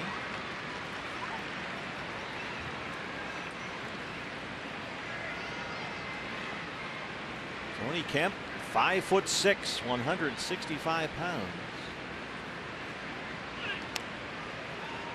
He's an unusual player, Tony Kemp, in that he excels in the number 9 spot.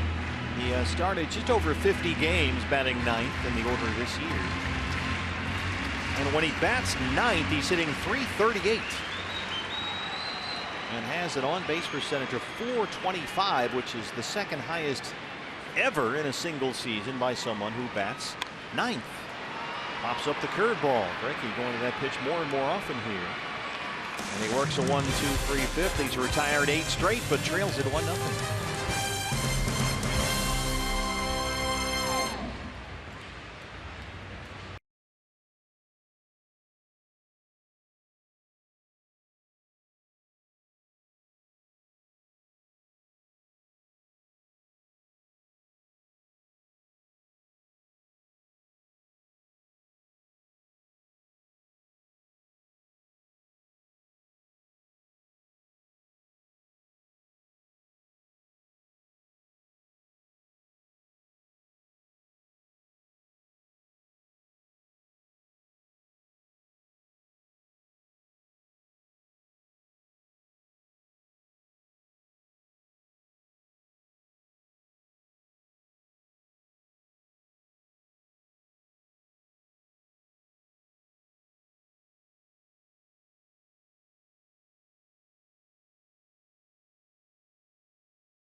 Nothing. You can follow the race to the postseason on MLB.tv. Only $25.99 lets you watch every out-of-market regular season game and get a free subscription to MLB at Bat Premium. Visit MLB.tv and take advantage of this limited time offer. John Jay starts off the 6th against Justin Verlander. Third ball's a strike 0-1. Diamondbacks with only 2 base hits so far. Ahmed singled in the 3rd, Peralta in the 4th. Verlander has walked 1, he struck out 9, including the first 5 Diamondback batters he faced. He struck out 7 the first time through the order. He's had only 2 strikeouts since. That one didn't miss by much.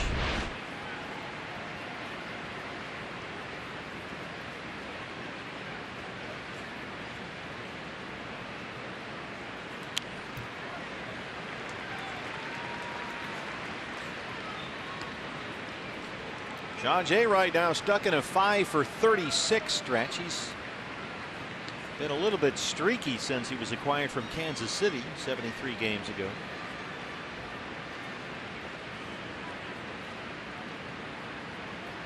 Over the last month, he's hit 208.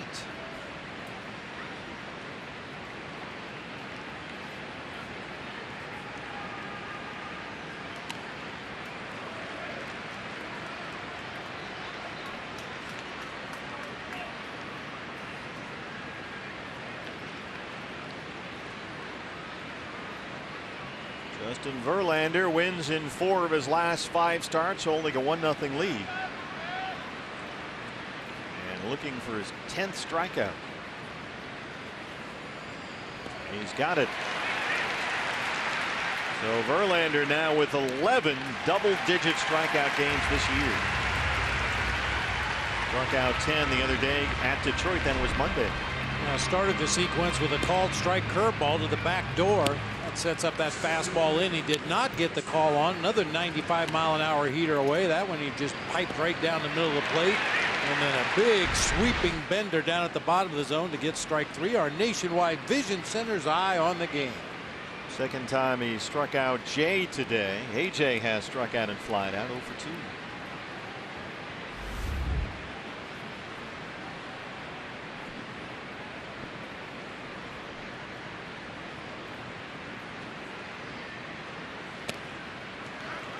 Fastball right down the middle, 0-1. As you mentioned, 10 punch-outs on the game today for Verlander. That gives him 268 on the season. On this day, in 2 different years, 1997 and 2002, Curt Schilling got number 300 on this day. On the same day. Yeah. 5 years apart. That is coincidence, not irony.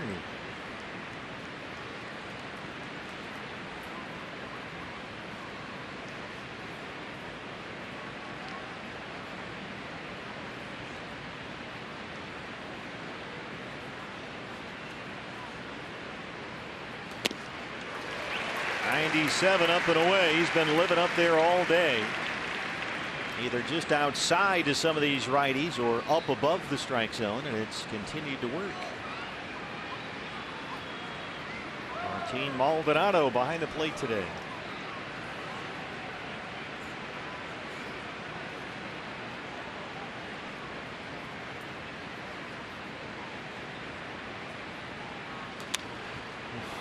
'98. We've seen this for 6 innings now. You've almost got to take a hack at that, at least to protect with 2 strikes.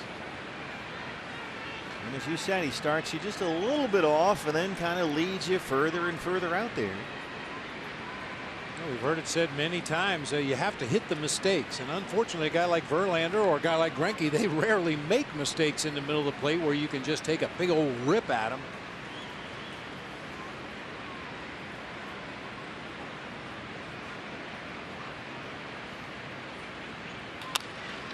Right to Correa at shortstop.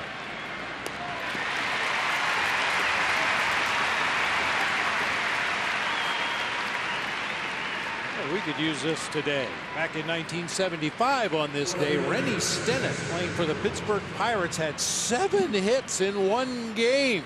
He was 7 for 7, wasn't he? Yeah, he had 2 hits in an inning twice in that ball game. Wow. Diamondbacks have 2 hits in the game. Astros only have 4. They lead it 1-0. Peralta has one of the hits. He singled his last time up. A rocket to center for a line drive single. 97 up and in. 0-1.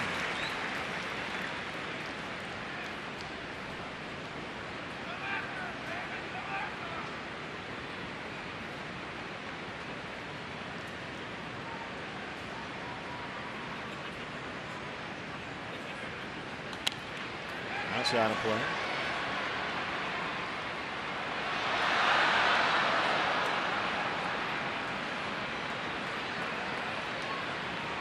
I've told this story in the past about Rennie Stennett. Was my teammate with the Giants at the very tail end of his career, kind of the beginning of my career at the major league level. And Rennie had fallen out of favor with the Giants. They told him basically he wasn't going to play anymore, and they weren't going to bring him back. Well, we had purchased a house in Foster City, California, and completely furnished it. Dishes, spoons, knives, forks, pictures on the wall, fake plants. We bought everything. The entire house full of furniture. Because he didn't want to take it back to Florida with him. You and Joan. Yeah. Pictures on the wall. Everything. Everything goes. I'll take it. He was just looking to get rid of it. Didn't want to have to pay to move it back to Florida where he had a house full of furniture already. So we were just in the right place at the right time. Peralta hits a deep fly ball right field. You can kiss that goodbye, and we are tied.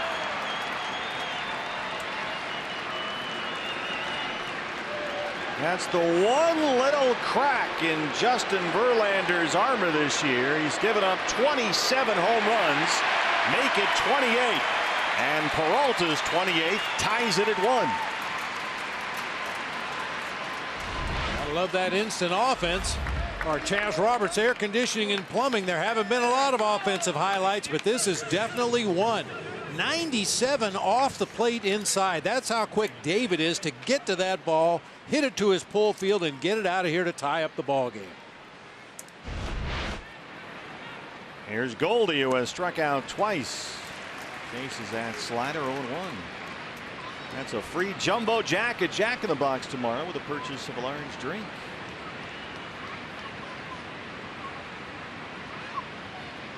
For David, he had only Coming off an enormous month of August, only one extra base hit all month long.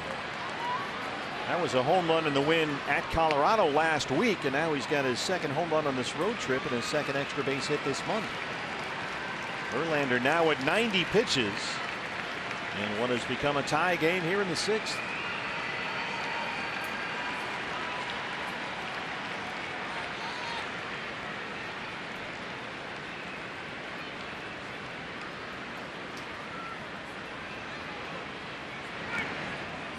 Lays off the curveball.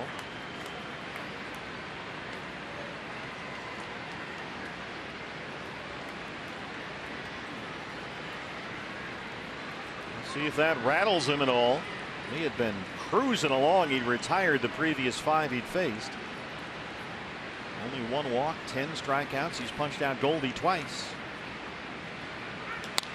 And that one is lined right to Gurriel at first, but Peralta gets the equalizer in Houston. We're tied at 1.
Made it a tie ball game in Houston. Our Gila River game summary. And Bob, for the most part, we have had the anticipated pitching matchup here. Absolutely, and yeah, you hate to make excuses for Zach Greinke, but he has had several strikes, not called strikes, in this ball game today. They may have changed some of these Astros at bats, but yeah, you're right. Pitching duel we expected. Springer, who has singled and walked, leads off the Astros 6th. Greinke has set down the last 8 batters he's faced, and 10 of the last 11.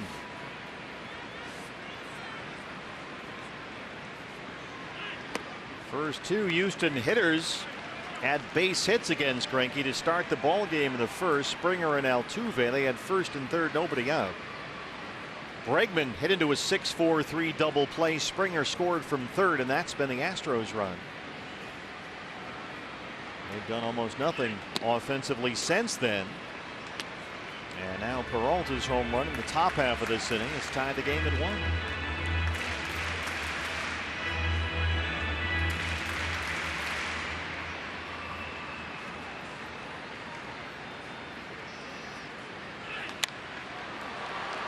High in the air, right field. Jay is over there, but it's in the seats.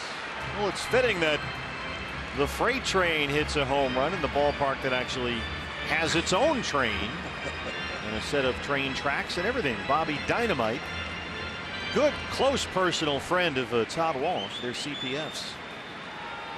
He is the engineer up there. Yeah. That's the train that goes every time an Astro player hits a home run. Well, the late great Ron Santo used to say those were pumpkins in the back of that train. They look like them. Well, it used to be sponsored by well, Minute Maid. We're at Minute Maid Park. They still have oranges there, but it looks like a meat company has sponsored the train this year. They leave the oranges in there, though. Yeah, that's Nolan Ryan. Hey, the meat guy sticking his head in the picture. 2-2. Well, broken bat tapper. Springer's going to need a new stick.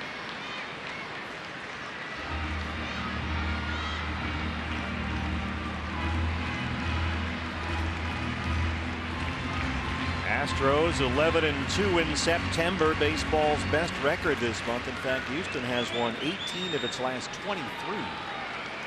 But the D-backs have a chance to steal this series and take 2 of 3 from A.J. Hinch's ball club after taking 2 of 3 back in Phoenix in May.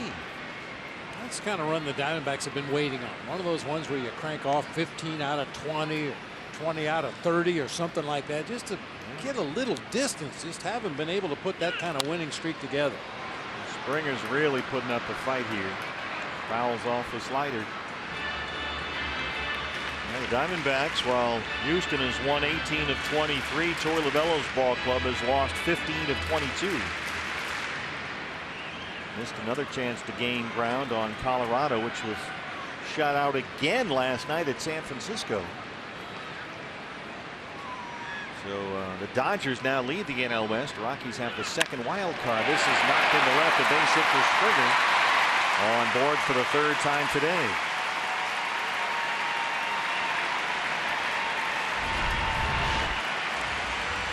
Here's the Sun State Technology Group postseason update. Diamondbacks 4 back in the division, 3.5 in the wild card. Milwaukee and Colorado now hold the 2 National League wild card spots as St. Louis drops back behind because they keep losing to the Dodgers, who now lead the Rockies by a half game atop the NL West. LA at St. Louis is, I believe, the night game tonight. Colorado is at San Francisco again today. Here's Altuve, who has singled and struck out. Brewers go into play today 2.5 games behind the Cubs in the Central, and they trail the Pirates 2-0 in the 5th inning today. Cubbies are in Chase Field for 3 starting tomorrow. Those are big games for Chicago. Cubs trail the Reds right now in the bottom of the 5th 2-0. So we hope to see out at the ballpark this week starting tomorrow. Got a big homestand, the final one of the year. 3 against the Cubs, 3 against the Rockies, and then 3 against LA before we finish next weekend in San Diego. Don't forget 2019 season tickets on sale right now, fans. You can call 602-462-4600. You can visit the Chase Field ticket office downtown. Or you can go online, dbacks.com/season tickets. The 2019 season ticket plan on sale right now. 1-1 on Altuve. Just missed down and in. Tomorrow night is Suns night at Chase Field for that opener against the Cubs. We'll have some Suns players. The Suns dancers will be at the ballpark, and the Gorilla will be at the park tomorrow. So check that out, dbacks.com/Suns for all the info. Our coverage starts at 6 o'clock right here on Fox Sports Arizona.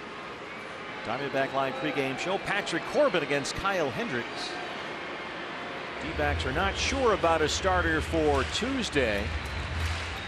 Could see Matt Cook, could be Matt Andriese, might be a couple of minor league guys being considered. What's next brought to you by CenturyLink. A look ahead to that schedule. Robbie Ray and Cole Hamels will go Wednesday night. That'll be a terrific pitching matchup. Hamels has been a great pickup for the Cubs. But tomorrow night it starts with Corbin and Hendricks at Chase Field. dbacks.com/tickets. 2-1 on Altuve.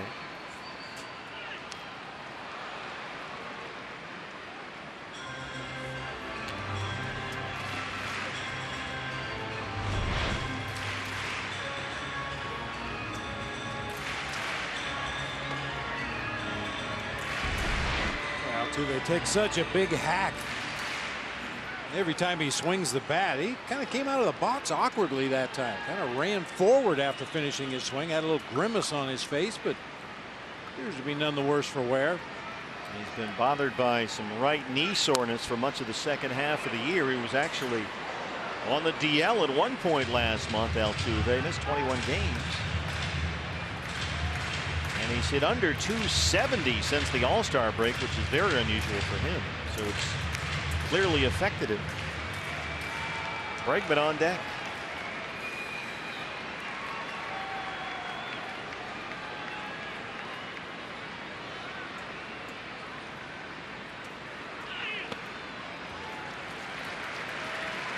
That was the slider, and it's full 3-2. Greinke has walked one. He's only struck out 2 in the ball game.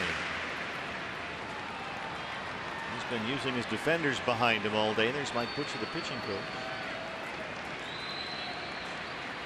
Goldie will hold Springer on the bag at first.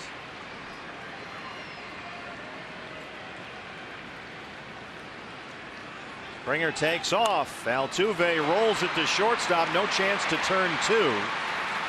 And they get the out at first as Springer moves up. They stay out of the double play right there.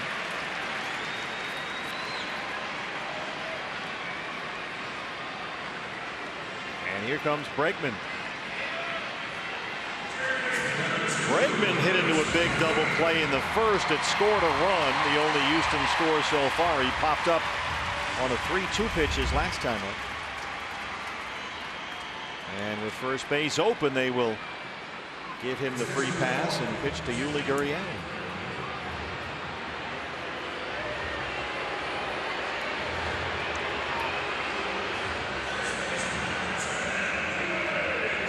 Well, 2 on and 1 out for Gurriel. It was 0 for 2. He's flying out to center twice. But Gurriel this year with runners in scoring position is batting .391. That is the 4th best mark in the major leagues. 2 on and 1 out. He's also grounded into 22 double plays this year, which makes that intentional walk to Bregman really make a lot of sense. No player in baseball has hit into more double plays than Yuli Gurriel.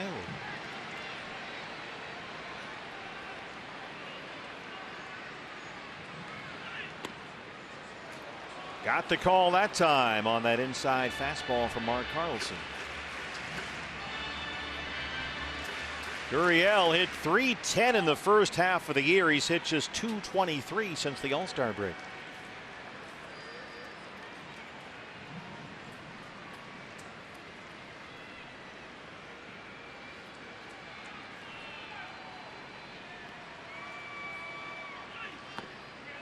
Lays off a slider in the dirt. 1-1.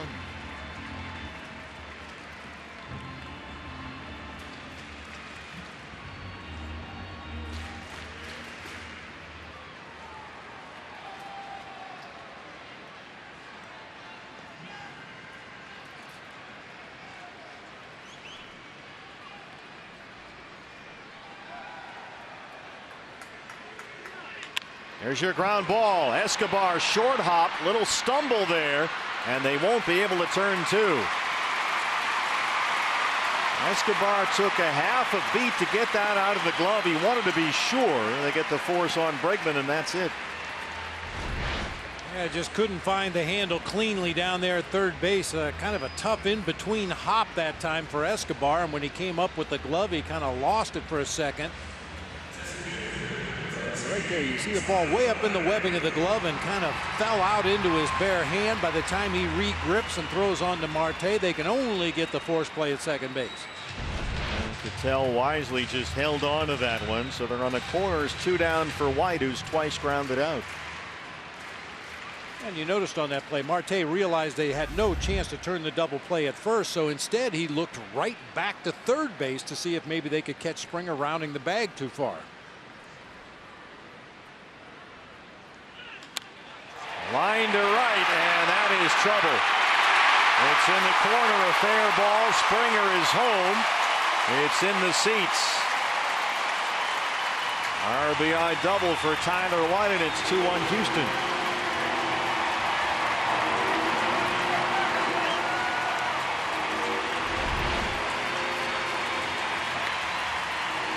Takes an inside fastball and carves it down that right field line. Actually, that looked like a slider rather up in the zone, but a little slicing liner down that right field line just does stay fair, and then up into the crowd. A ground rule double.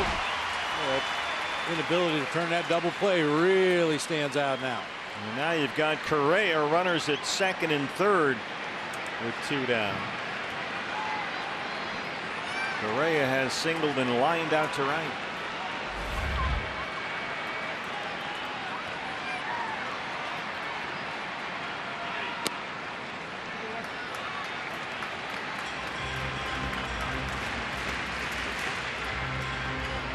Greinke approaching 90 pitches. Bullpen is quiet for the Diamondbacks.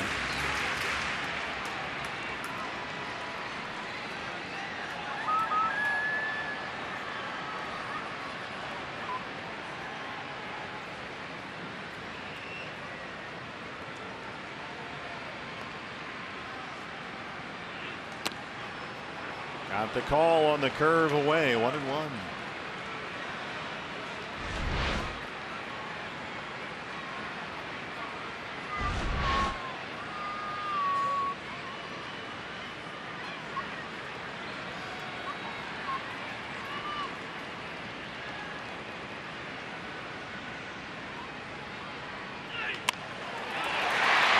Shortstop sets and throws. Greinke able to strand 2, but the Astros take a 2-1 lead.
Brought to you by T-Mobile. We check on the National League wild card race. Corey Dickerson of the Pirates. Here comes Josh Bell.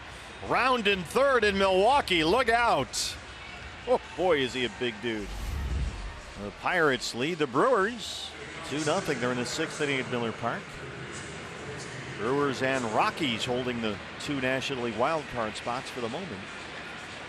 Justin Verlander once again has a lead. Now it's 2-1 Houston as Eduardo Escobar 0 for 2 leads off the 7th.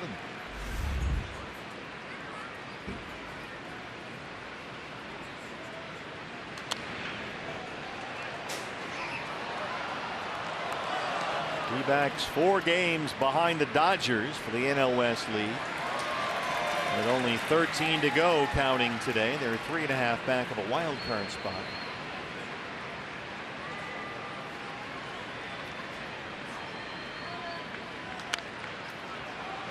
High in the air, shallow right center. Reddick coming in.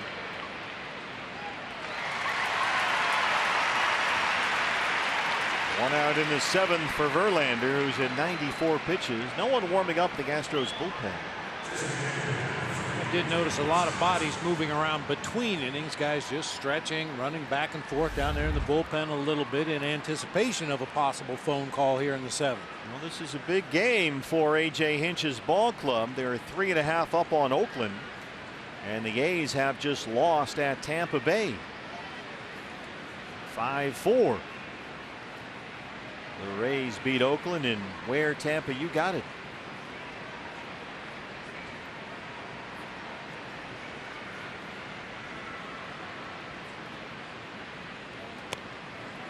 Fastball misses up on Descalso, who's popped up and walked. Only base on balls issued by Verlander today. He struck out 10.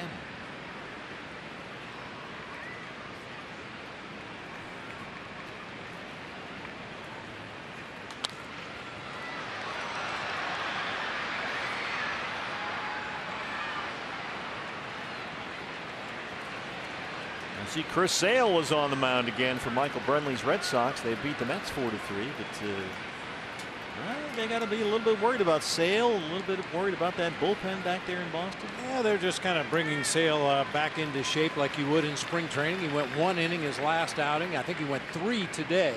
Yeah, the bigger concern for the Red Sox, Mookie Betts had to come out of that ball game. A little bit of a report I saw said he got drilled in the ribs on Friday and had to make a couple throws from the outfield today, and actually came out of the ball game after making a throw. Ooh. Feels like Boston and Houston are on a collision course in October this year, the American League. There's 2 teams in baseball right now, the leaders in the AL East and West. And of course, Cleveland's already clinched the Central. That's a dreadful division. So Tito's already in. It looked like for a long time the American League MVP race was going to come down to teammates J.D. Martinez and Mookie Betts, but Francisco Lindor will have something to say about that. Well, Carlos Torres says he went. That's 11 strikeouts for Verlander. Lindor hit his 35th home run today for the Indians. As you get a look at Daniel Descalso on this check swing, it looked like it did get out there a little too far. So 2 down for Ketel Marte. Verlander at 99 pitches right now. Marte, base is empty, 2 down. Of course, Lindor has competition among his own teammates. Jose Ramirez having an MVP caliber season there in Cleveland. Curveballs is strike out 1. I don't like guys that don't vote for MVPs because they DH. DH is a position. Yeah. A lot of guys won't vote for somebody at DH. You look at J.D. Martinez and talk about a guy that had an outside shot at the Triple Crown. Can't overlook that kind of stuff. Gurriel at first. Verlander's there. And we stretch at Minute Maid Park where the Diamondbacks trail the Astros 2-1.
And Appreciation Day is coming up Sunday, September 23rd at Chase Field.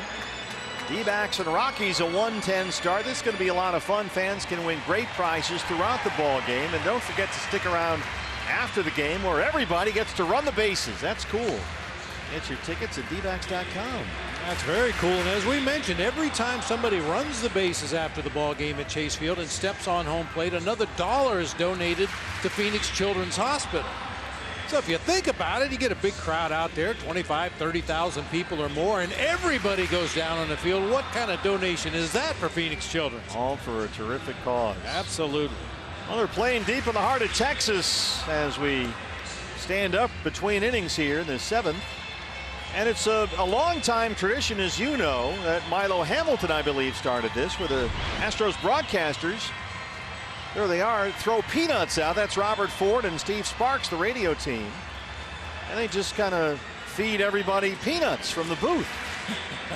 There's the TV guys. There's the Jeff Blum, Todd Callis. Didn't one time Kuiper and Krukow kind of mess with? See, this is why I asked them to get a shot of this, because I wanted to very gracefully lead you to this story. I figured you would. Yeah, Harry used to give out those little snack-sized bags of Cracker Jacks between the 7th inning stretch. Harry Carey. I mean, or Milo. Milo, I mean, yeah. Milo Hamilton. And, you know, obviously we were in the booth right next door. So Krukow and Kuiper, when the Giants were in town, went to one of the big bulk stores and bought an industrial-sized bag of Cracker Jacks. Probably held about 50 pounds of Cracker Jacks. And when Milo was tossing the little snack-sized bags out next door, Kuiper hung that big old bag out the window, and it upset Milo a little bit. Milo Hamilton is all over the press box area here. All kinds of tributes and plaques. Josh Reddick leads off the 7th against Zach Greinke. Reddick homered here last night, bidding for another one. And it's gone.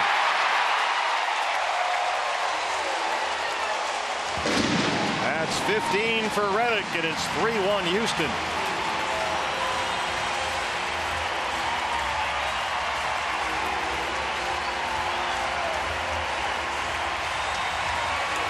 Well, the home run ball has been an issue for Greinke. 28, that's a career high. Yeah, breaking ball, it just stayed in the middle of the plate that time. Enough off speed that Reddick caught it out in front of home plate and just does sneak it up there about 2 rows deep in the bleachers in right. His second home run in as many games, 364 feet.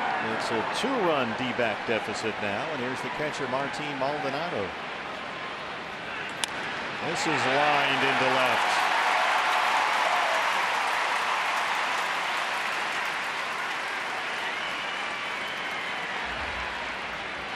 Archie Bradley will start to get loose in the Diamondback bullpen.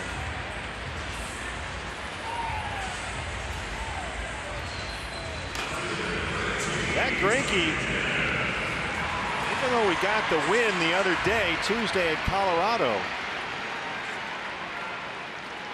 has won only twice since the end of July. He is 2-4 in his last 8 starts. Now, it's not that he's pitched badly. Some of that is either poor run support or bullpen problems. But the Diamondbacks are only 3-5 in his last 8 starts, and they trailed this one 3-1.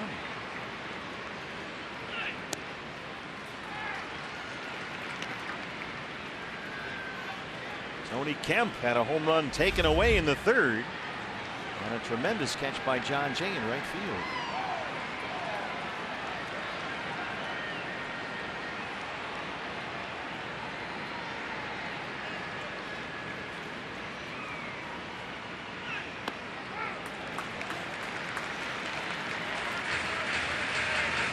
Zach at one point had retired 8 straight Astros batters. That was through 5. Then Peralta got the solo homer in the 6th.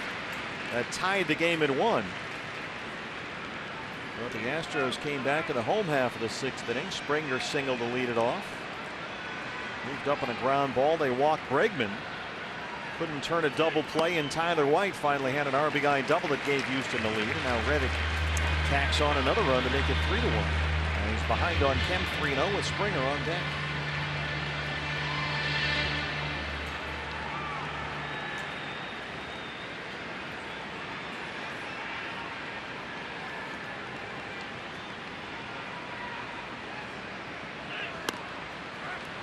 Tony Kemp is right out of central casting for the Astros. They love these kind of guys. They see a whole bunch of pitches. They take their walks. They don't chase balls outside the strike zone. He walks about as often as he strikes out. That's the blueprint that they like. He lines one on the short hop to Marte. Maldonado had to stay put. The throw, however, is high, and they can't turn the double play. Kemp runs really well. Ahmed's throw is offline, and they only get one. The inability to turn that double play in the 6th inning ended up costing the Diamondbacks a run. Very uncharacteristic high throw. Of course, it's not going to be an error because you can't assume a double play, but really shocking to see Nick make a high throw to first base on an attempted double play time. A nice pick there by Marte at second to get that started. That's going to be it for Zach Greinke. Torey Lovullo out to take the baseball. Greinke leaves trailing 3-1.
In the 7th and leaves trailing 3-1. Making way for Archie Bradley, who comes on. Archie is 71st appearance of the year. He'll face the top of the order, George Springer, who's been aboard all 3 times he's been up. He has singled twice, walked, and scored twice.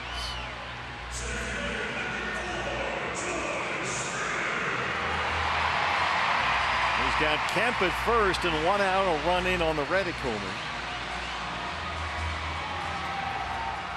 Keep in mind, Kemp can really run. He's a burner down there.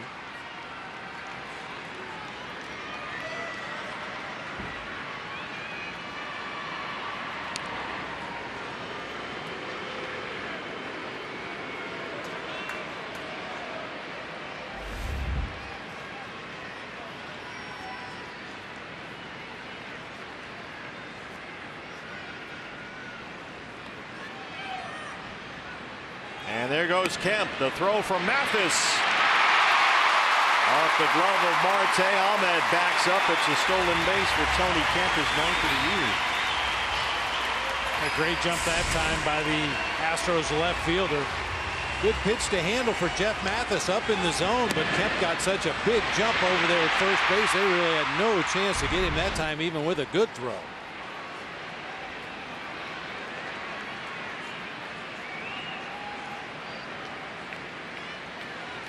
Scott Berry, the second base umpire, has to move over to get out of Springer's line of sight.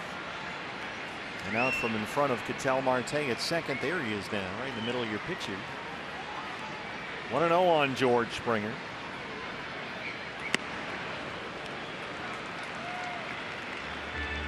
Springer hit 15 home runs in the first half of the year. He's always been a line drive machine, but he's had a left thumb sprain, had him on the DL for a bit last month. He's only homered 5 times since the All-Star break. Mostly these days he's become a singles hitter, but he's got a whole bunch of them. If you count today, last 12 games, Springer has 22 hits, mostly all singles.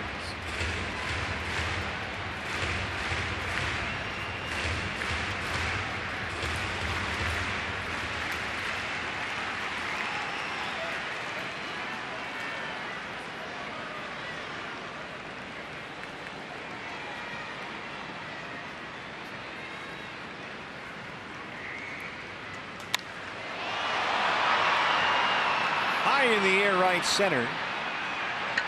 Jay near AJ. Kemp stays put. 2 outs. That brings up Altuve.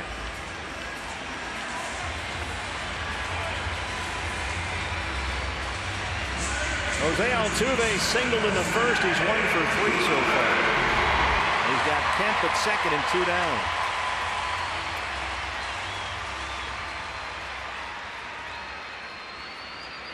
We just saw Tony Kemp steal second base. We talked about his blazing speed on the bases, and we saw Miles Straw, a recent call up from the minor leagues for the Astros. Depending on what happens with their roster moving forward, you could see them possibly changing their philosophy a little bit as far as how important a stolen base is. You got a couple guys that can steal at an 80 or 85% clip. Well, you might see the Astros moving forward be more of an aggressive base running team, something they usually don't try to do very often. They don't want the big boys to hit the ball up in the seats. Yeah, the running game not a big part of the American League blueprint. You mentioned Miles Straw. We saw him as a pinch runner and a defensive replacement last night make his major league debut. A guy who finished his minor league season this year with 70 stolen bases. In 79 attempts. Not bad. Stole 35 bags in Double-A, went to Triple-A and stole another 35 bags. Now here he is in the big leagues. 0-2 on Altuve.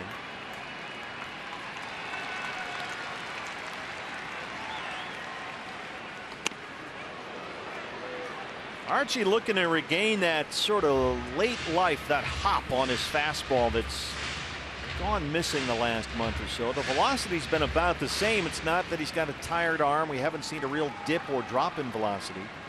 That four-seamer doesn't seem to have quite the same bite or hop to it, that late life that it had earlier this year. He tried the curveball, 1-2. Archie used to fire that thing in there at 96, 97 and just kind of jumped at the hitter. A lot of late life. It's been a little flat lately. That's been most of the problem.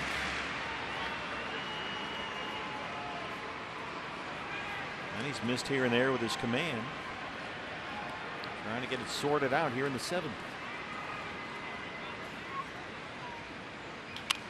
That is pull. Look out, Gary Pettis. Oh my goodness.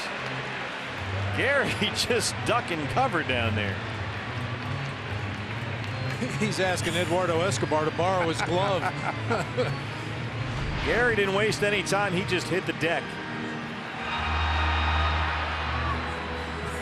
And he's about as far away from home plate as you can get, way behind that third base coach's box.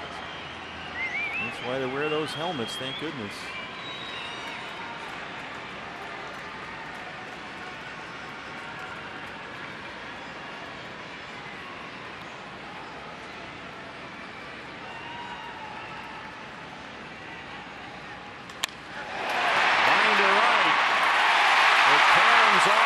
This will get Kemp home, and it's 4-1 Houston. Tough play for John Jay out there. A line drive short hop right at him. And the Astros are up 3. Sinking line drive. John Jay trying to come in and smother it on the short hop and maybe get off a quick throw to home plate with an attempt to get Kemp, but plays it on the short hop, hits the heel of his glove and pops straight up in the air there. And now a chance for Bregman. 4-1 Astros.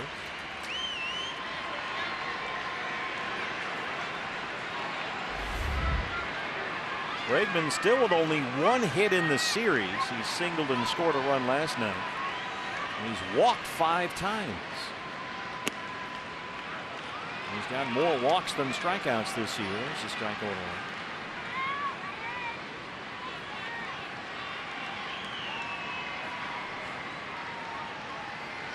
Houston bullpen starts to get busy down there. Ryan Presley, the right-hander.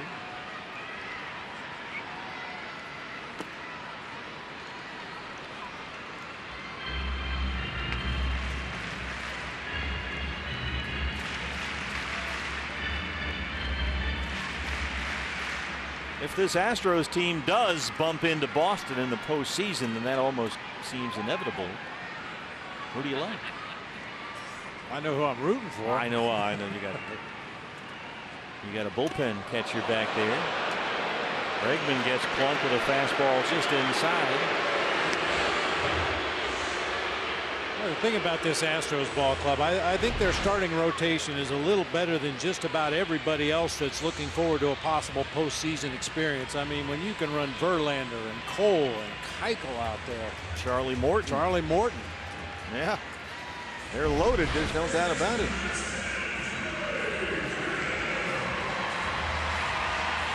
Saw Keuchel here in the opener Friday. Morton was dominating yesterday. And of course, Verlander's Verlander. You got Garrett Cole, who's second in the majors in strikeouts. 2 on, 2 out for Gurriel. Another fastball in. 1-0.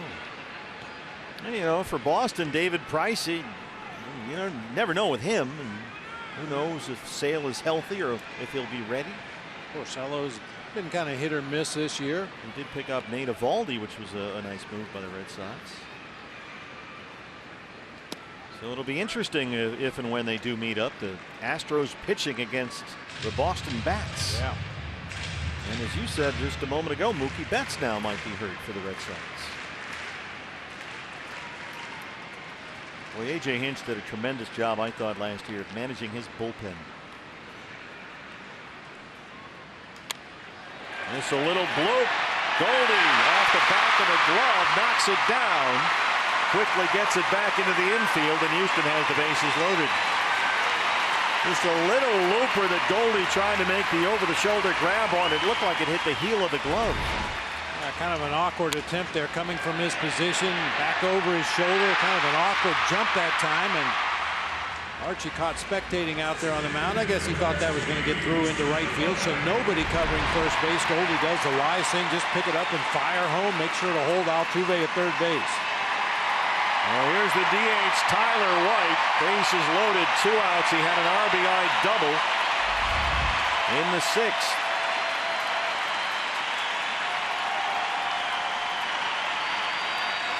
Now 10 hits for Houston. Archie starts him off with a good curveball there. 0-1. If Archie can find the confidence with that pitch, that I would think would be something of a game changer for him.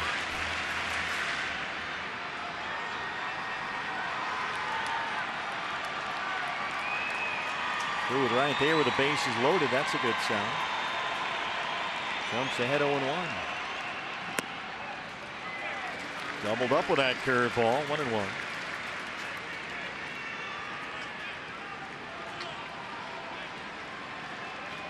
Jake Diekman, the left-hander, starts to get loose in the Diamondback bullpen. Tyler White, the 8th man to bat here in the Houston 7th, as Mathis wants a word. All right, they've tried a couple of curveballs. Now where do you want to go?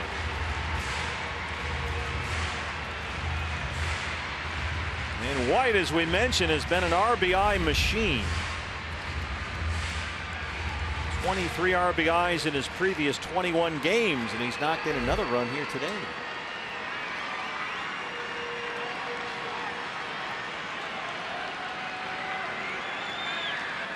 White had a big season, big half a season in the minors this year, hit .330 in AAA before he was called up.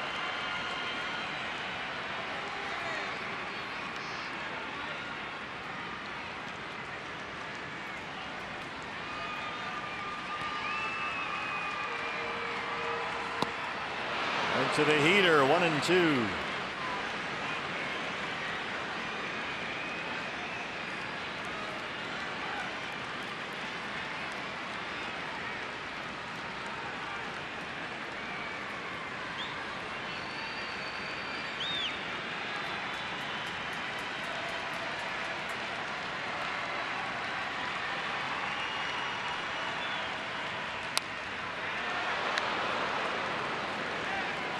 Well, you know, the more you see guys line balls into these protective screens, absolute rockets, you wonder what took so long. Yeah, absolutely. I mean, we used to see just missiles go into those stands. No time for people to react, even if they are paying attention. Here comes Mike Butcher now, but it's made a tremendous amount of difference. I know some fans might not like the idea. I don't want to look through the screen, but boy, when you watch a foul ball like the one White just hit, yeah, going in there over 100 miles an hour, it's a wonder it took as long as it did. Diamondbacks, of course, were way out in front in that regard, extending the nets several years ago. And now they're all the way past both dugouts.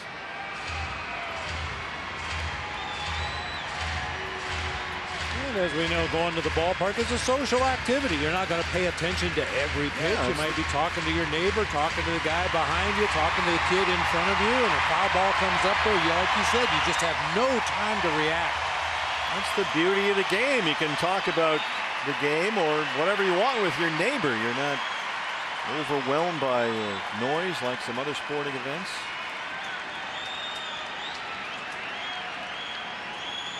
Bases loaded, 2 outs. Fastball just missed low. It's 2-2.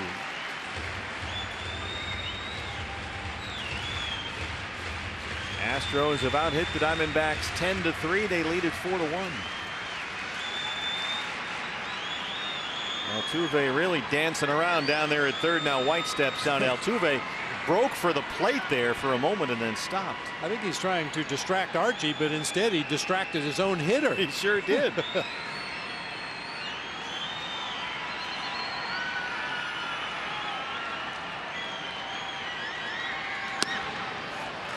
away and it's full. Correa, the on-deck hitter.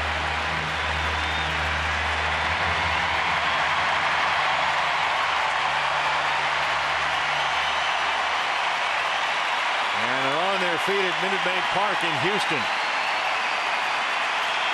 The native Oklahoman on the mound.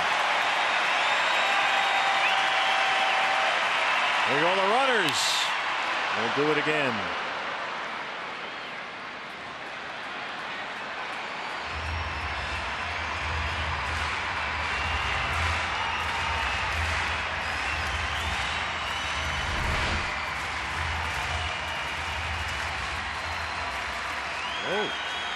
You need a chiropractor after that swing.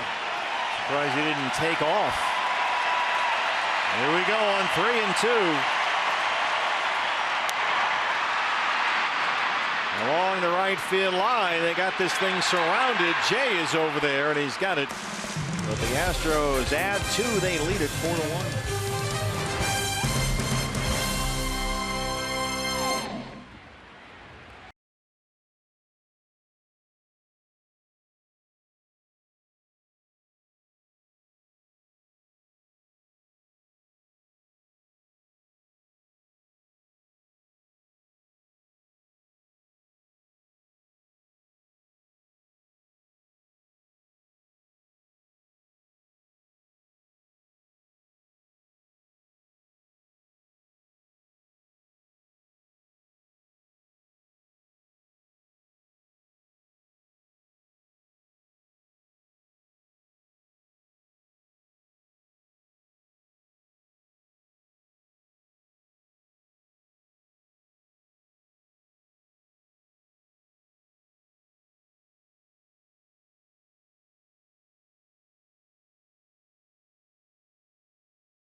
Jackson with you. Hey fans, don't forget, if you can't watch the games on TV, stream them live on your mobile device with Fox Sports Go, brought to you locally by your Valley Honda dealers. Download the free app, take Fox Sports Arizona and your D-backs with you wherever you go. New pitcher for the Astros, the right-hander Ryan Presley, acquired at the trade deadline from Minnesota. And what a pickup he's been. 71 appearances, that is the second most in the American League. Nick Ahmed leads off the Diamondbacks' eighth and hits one out to deep left center. Marisnik is out there, the new center fielder, and he runs it down on the track. So it's Marisnik in center now. Reddick moves from right to left. Springer moves from center to right, and Kemp comes out of the ballgame. Boy, Presley has been nailed since coming over here to Houston. This is his 21st ball game. In his previous 20 games, an ERA of 0.96, 25 strikeouts against only 1 walk. He's turned out to be quite a pickup.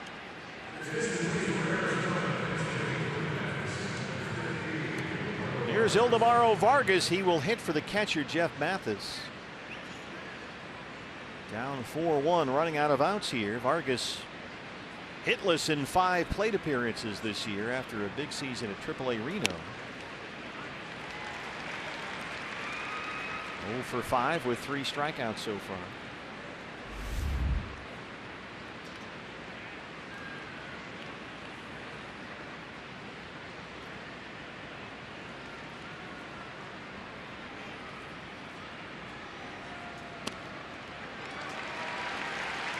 Third ball's a strike and it's 0-2. Vargas saw action last year in a dozen games for the Diamondbacks. Had 4 hits and 4 RBIs.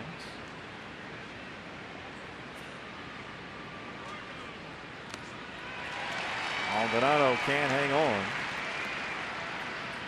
Vargas's summer at Reno highlighted by a 35-game hitting streak. A Reno Aces record, the 5th longest single season hit streak in Coast League history. Wore the same pair of batting gloves for all 35 hits.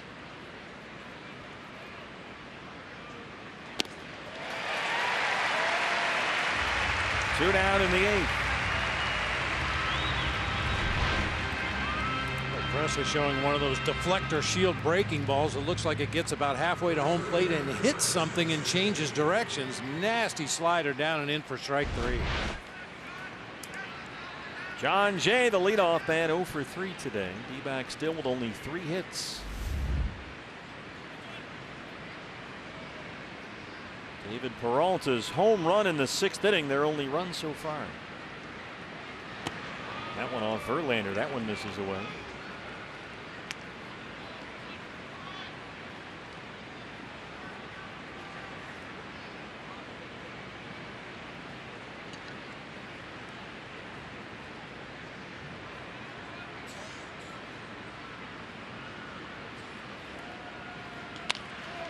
There's a bouncer for Altuve at second. Bottom 8 coming up. D-backs trail at 4-1.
Inning.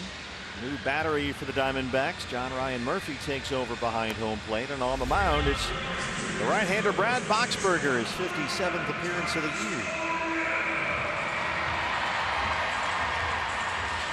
D-backs have had only 3 hits. David Peralta has had 2 of them. A single and a home run. The other was a Nick Ahmed single in the 3rd. So it's Murphy and Boxberger after they hit for Mathis. And Correa leads it off, the only man who did not bat in the Houston 7th. Boy, that David Peralta home run was extremely impressive. 97 miles an hour, probably 4 to 6 inches off the inside corner of the plate, and somehow David managed to get the barrel on it and ride it out of here. He's had a career season offensively. It's been great to see. Correa 1 for 3. He singled in the 2nd against Greinke. Got jammed here, shallow center. Can they get there? Marte can't hang on. Correa races into 2nd, and they throw it away. And now he'll get 3rd.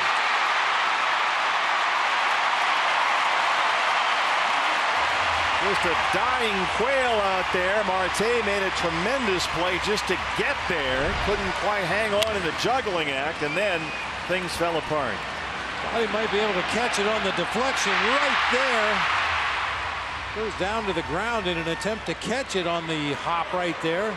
That'll be a double, and then a throwing error right here. Marte rushed that throw back to the infield. Unfortunately, nobody to back up the throw. Rolled all the way over near the Diamondbacks dugout on the 3rd base side. Correa ends up at 3rd base. A double and an E4. Here's Reddick, who homered in the 7th. His 15th of the year, his 2nd in this series.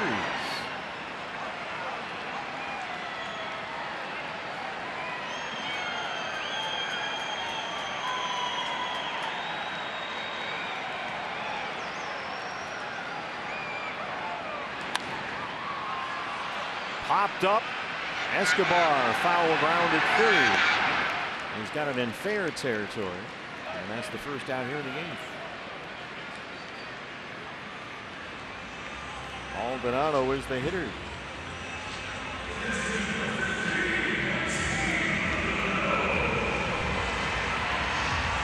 Maldonado had a base hit his last time up, 1 for 3.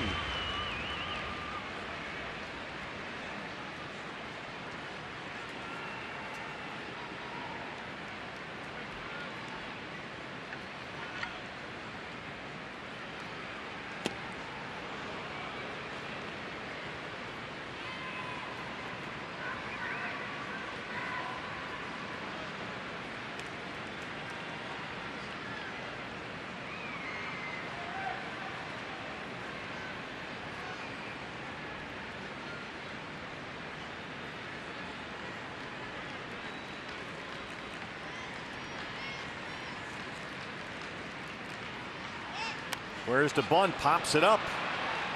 And back over the screen on the play. It looked like a safety squeeze. Correa was not coming down the 3rd baseline. He was just going to read the bunt. If it was a good one and he thought he could come home, then he would come on down the 3rd baseline. But Maldonado popped it out of play foul. Houston bullpen is busy. Roberto Osuna and Colin McHugh. Saw McHugh in the ball game last night. Worked 1 inning. Along the right field line and slicing on a play. Diamondbacks in the top of the 9th will have Pollock, Peralta, Goldie due up 2, 3, and 4.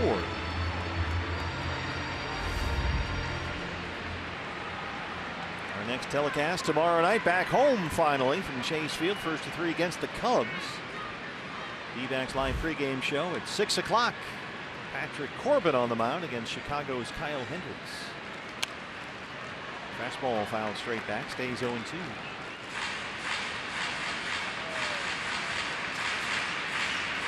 Cubbies right now are at home. They trail Cincinnati 2-1. Boy, the Reds are they have been the ultimate spoiler here down the stretch. They've beaten up on all these contenders.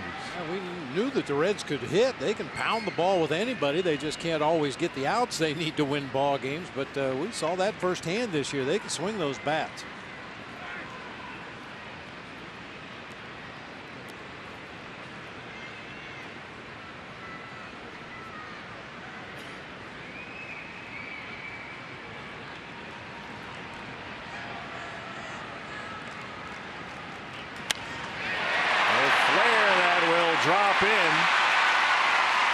comes Springer, and it's 5-1. Or Correa, pardon me. And the hit parade continues for the Astros. That's 12.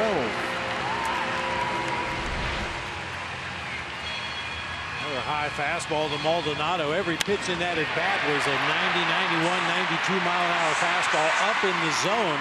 We saw Justin Verlander get away with it all day long, but he was throwing 96, 97 up there at the top of the zone. That Boxberger at 90, 91, 92, and that one got tomahawked into right field for an RBI base hit. First at bat for Jake Marisnick, who took over in center. Saw him as a pinch runner in Friday's series opener. Marisnick at 208, 9 homers.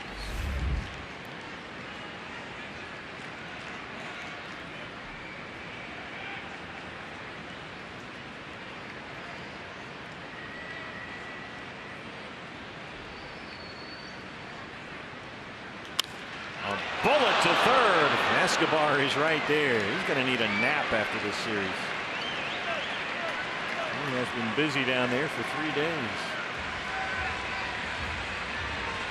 Here's Springer, who has singled twice, walked, and scored twice.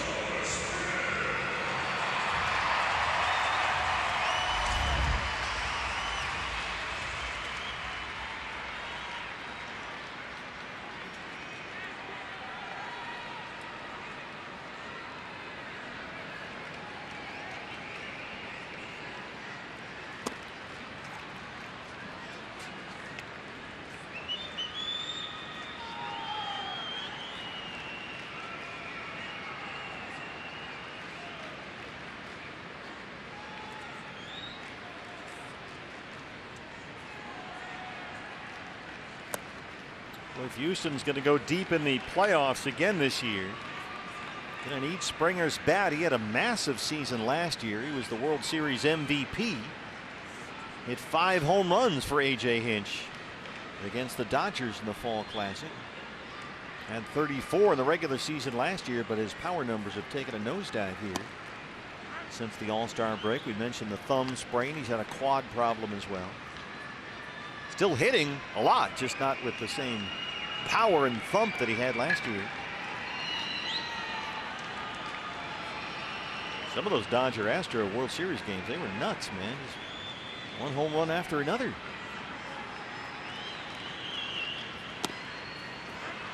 There's a strike, 2-2.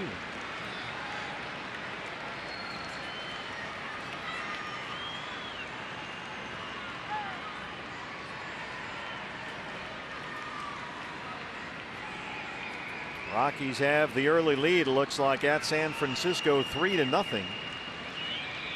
Dodgers at St. Louis later on.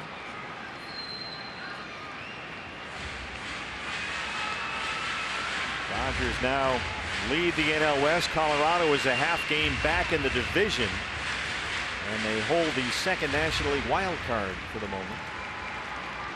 D-backs 4 back in the division, 3.5 out in the wild card race. Full count on George Springer, 3-2. There goes Maldonado, and that's ball 4.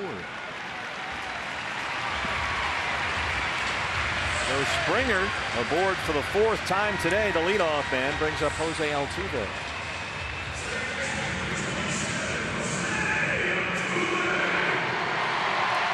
Altuve has singled twice. He's knocked in a run, 2 for 4.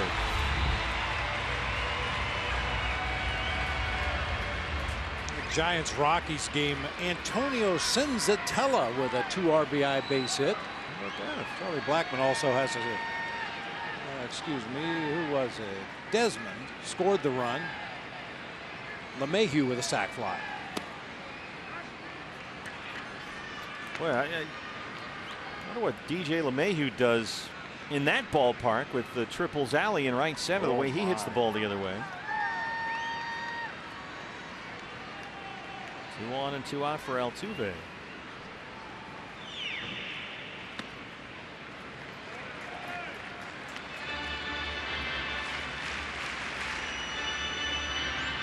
Boxberger trying to get us to the 9th. Diamondbacks tied it 1-1 in the top half of the 6th inning. on the Peralta homer, but since then Houston has scored 1 in the 6th, 2 in the 7th, and 1 more here in the 8th. 1 and 2.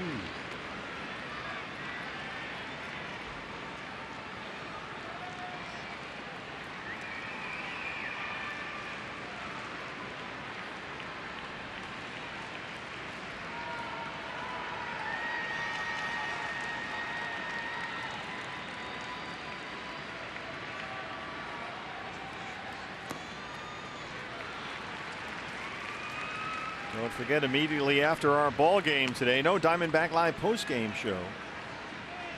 It is the final episode of the year of the Local 9, starring Bob Renly. Todd Walsh will sit down with Bob and John Jay, John Ryan Murphy, Randy Johnson. D-backs Local 9, presented by CenturyLink, right after our ball game, coming up next on Fox Sports Arizona. And again later tonight at 9. Fastball up and in. It's full 3 and 2.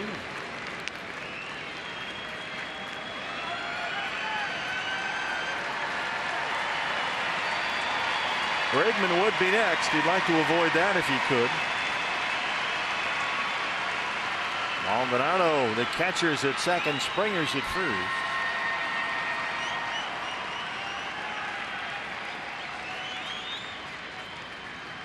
Three-2 to Altuve. Runners on the move. He struck him out with a changeup. We hit the 9th in Houston. D-backs down 5-1.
Altuve starts it with a fastball, changeup, fastball, changeup, fastball, changeup. The entire at bat, alternating pitches between high fastballs, changeups in the dirt.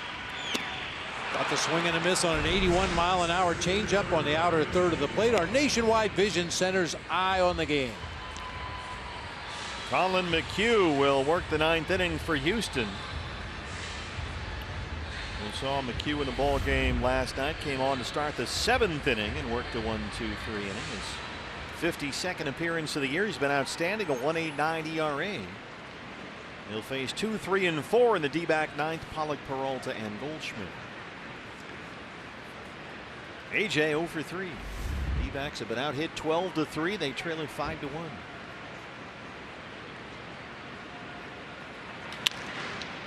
Correa at shortstop, backhands it. 1 pitch, 1 out for Colin McHugh. Don't forget, as soon as this ball game ends, it's the final episode of the year, the Local 9. Todd Walsh. We'll see Bob Renly, Randy Johnson, John Jay, John Ryan Murphy. D-backs Local 9 presented by CenturyLink right after our ball game, and again later tonight at 9 o'clock right here on Fox Sports Arizona. Peralta's homer in the 6th, his 28th of the year, the only run for the Diamondbacks here today. That one off Justin Verlander.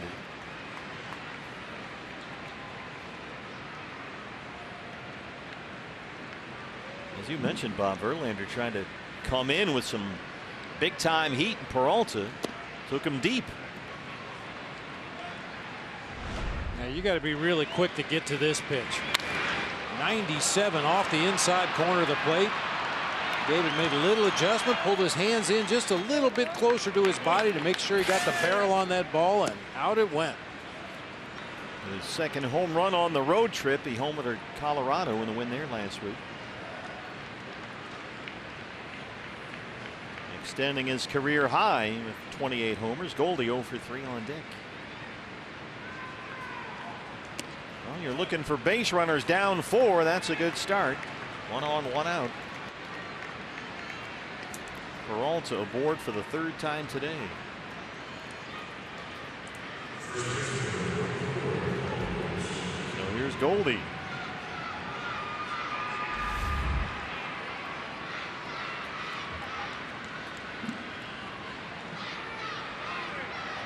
Goldie 0 for 3. He's got 3 hits in this series. He doubled twice in Friday's ball game.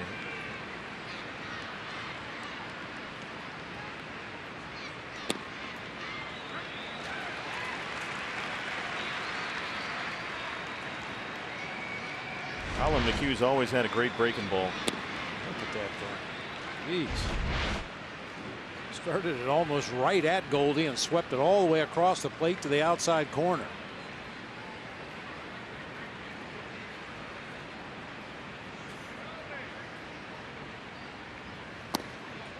And then spots the fastball and jumps ahead 0-2.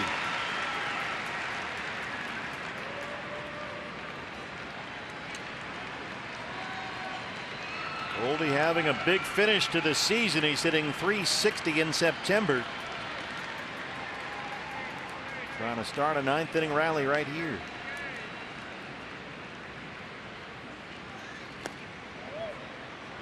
Try that sweeper again.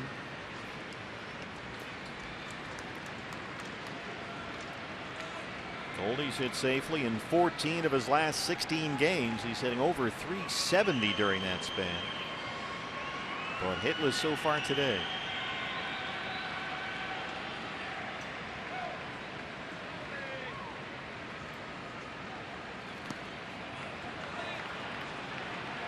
He's tried them both, the slider and the curveball. That curveball bounces off the plate. It's 2-2.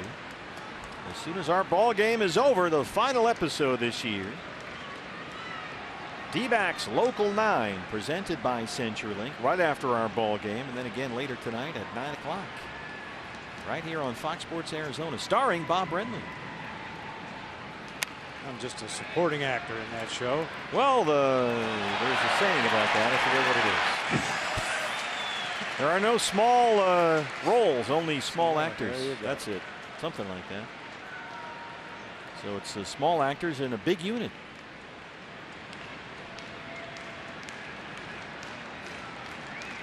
I don't know how he got Randy to talk. That's what I'm surprised about. He really had to pull it out of him. That's a base hit, and here we go. Reddick over to cut it off in front of the wall. Peralta's at 3rd, and the Diamondbacks making things interesting. Goldie saw enough of those breaking pitches over the course of that at bat. When he finally does get another one near the strike zone, he just rips it into left field, chasing David Peralta around to 3rd base. Got a little something cooking here with 1 out in the inning. A.J. Hinch sensing that as well. He will lift McHugh, and we'll be back from Minute Maid Park right after this.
starts this out for Houston. D-backs threatening here. Down 5-1. Runners on the corners at only 1 out. Eduardo Escobar will be the hitter. Escobar with a long home run here in the 8th inning last night.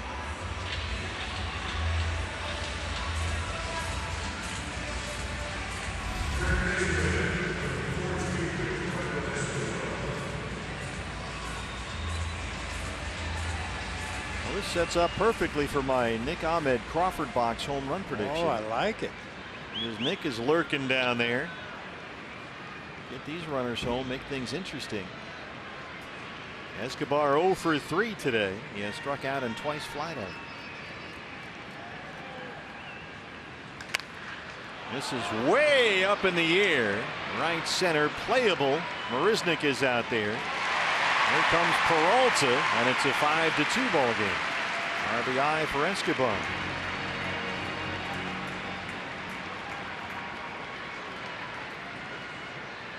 Just missed that. It sounded like he hit it on the barrel, just got underneath it a little bit, hit it high in the air to right center field, deep enough for David to easily tag and score. So now it's a 5-2 ball game, 2 outs, Goldie at first, and here's Descalso 0 for 2 with a walk.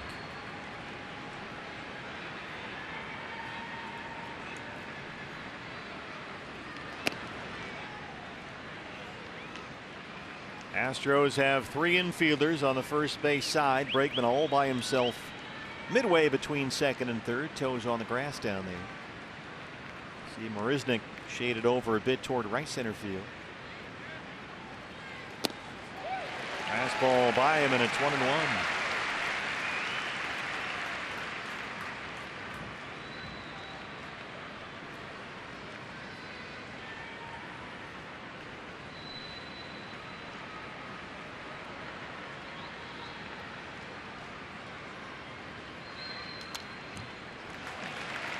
Got that heater in there, and Osuna is a strike away.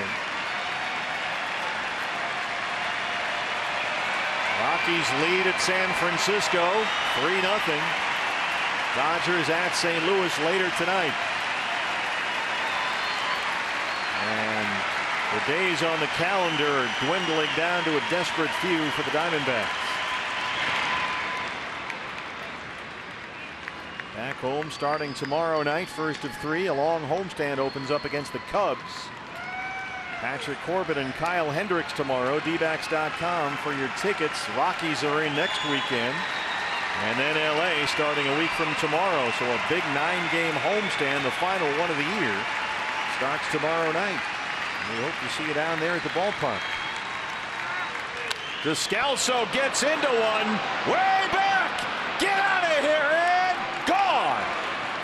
Oh, he hammered that. Way out of here. And suddenly the Diamondbacks are right back in it.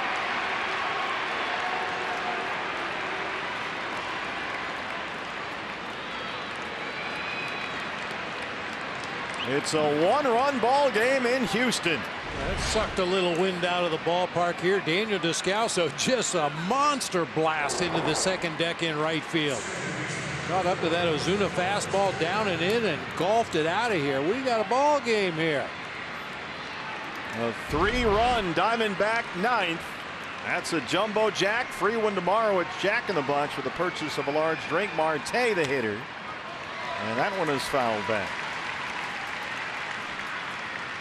13th of the year for Daniel Descalso, extending his career high.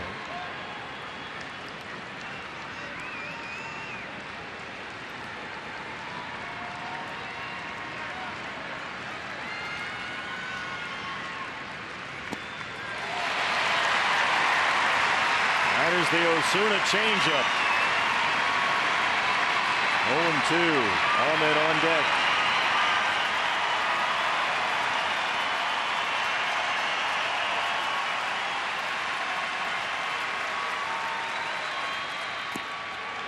Good take right there.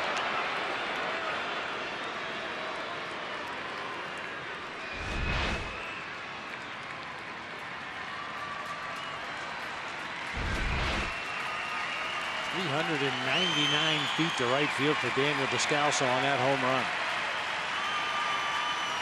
1-2 on Ketel Marte. And again, he lays off that changeup. 2 balls and 2 strikes.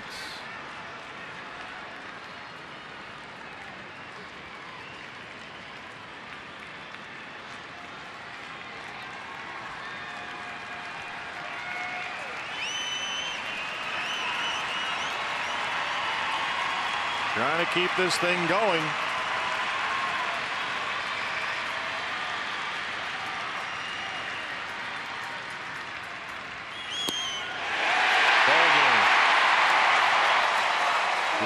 Come up a run short in Houston.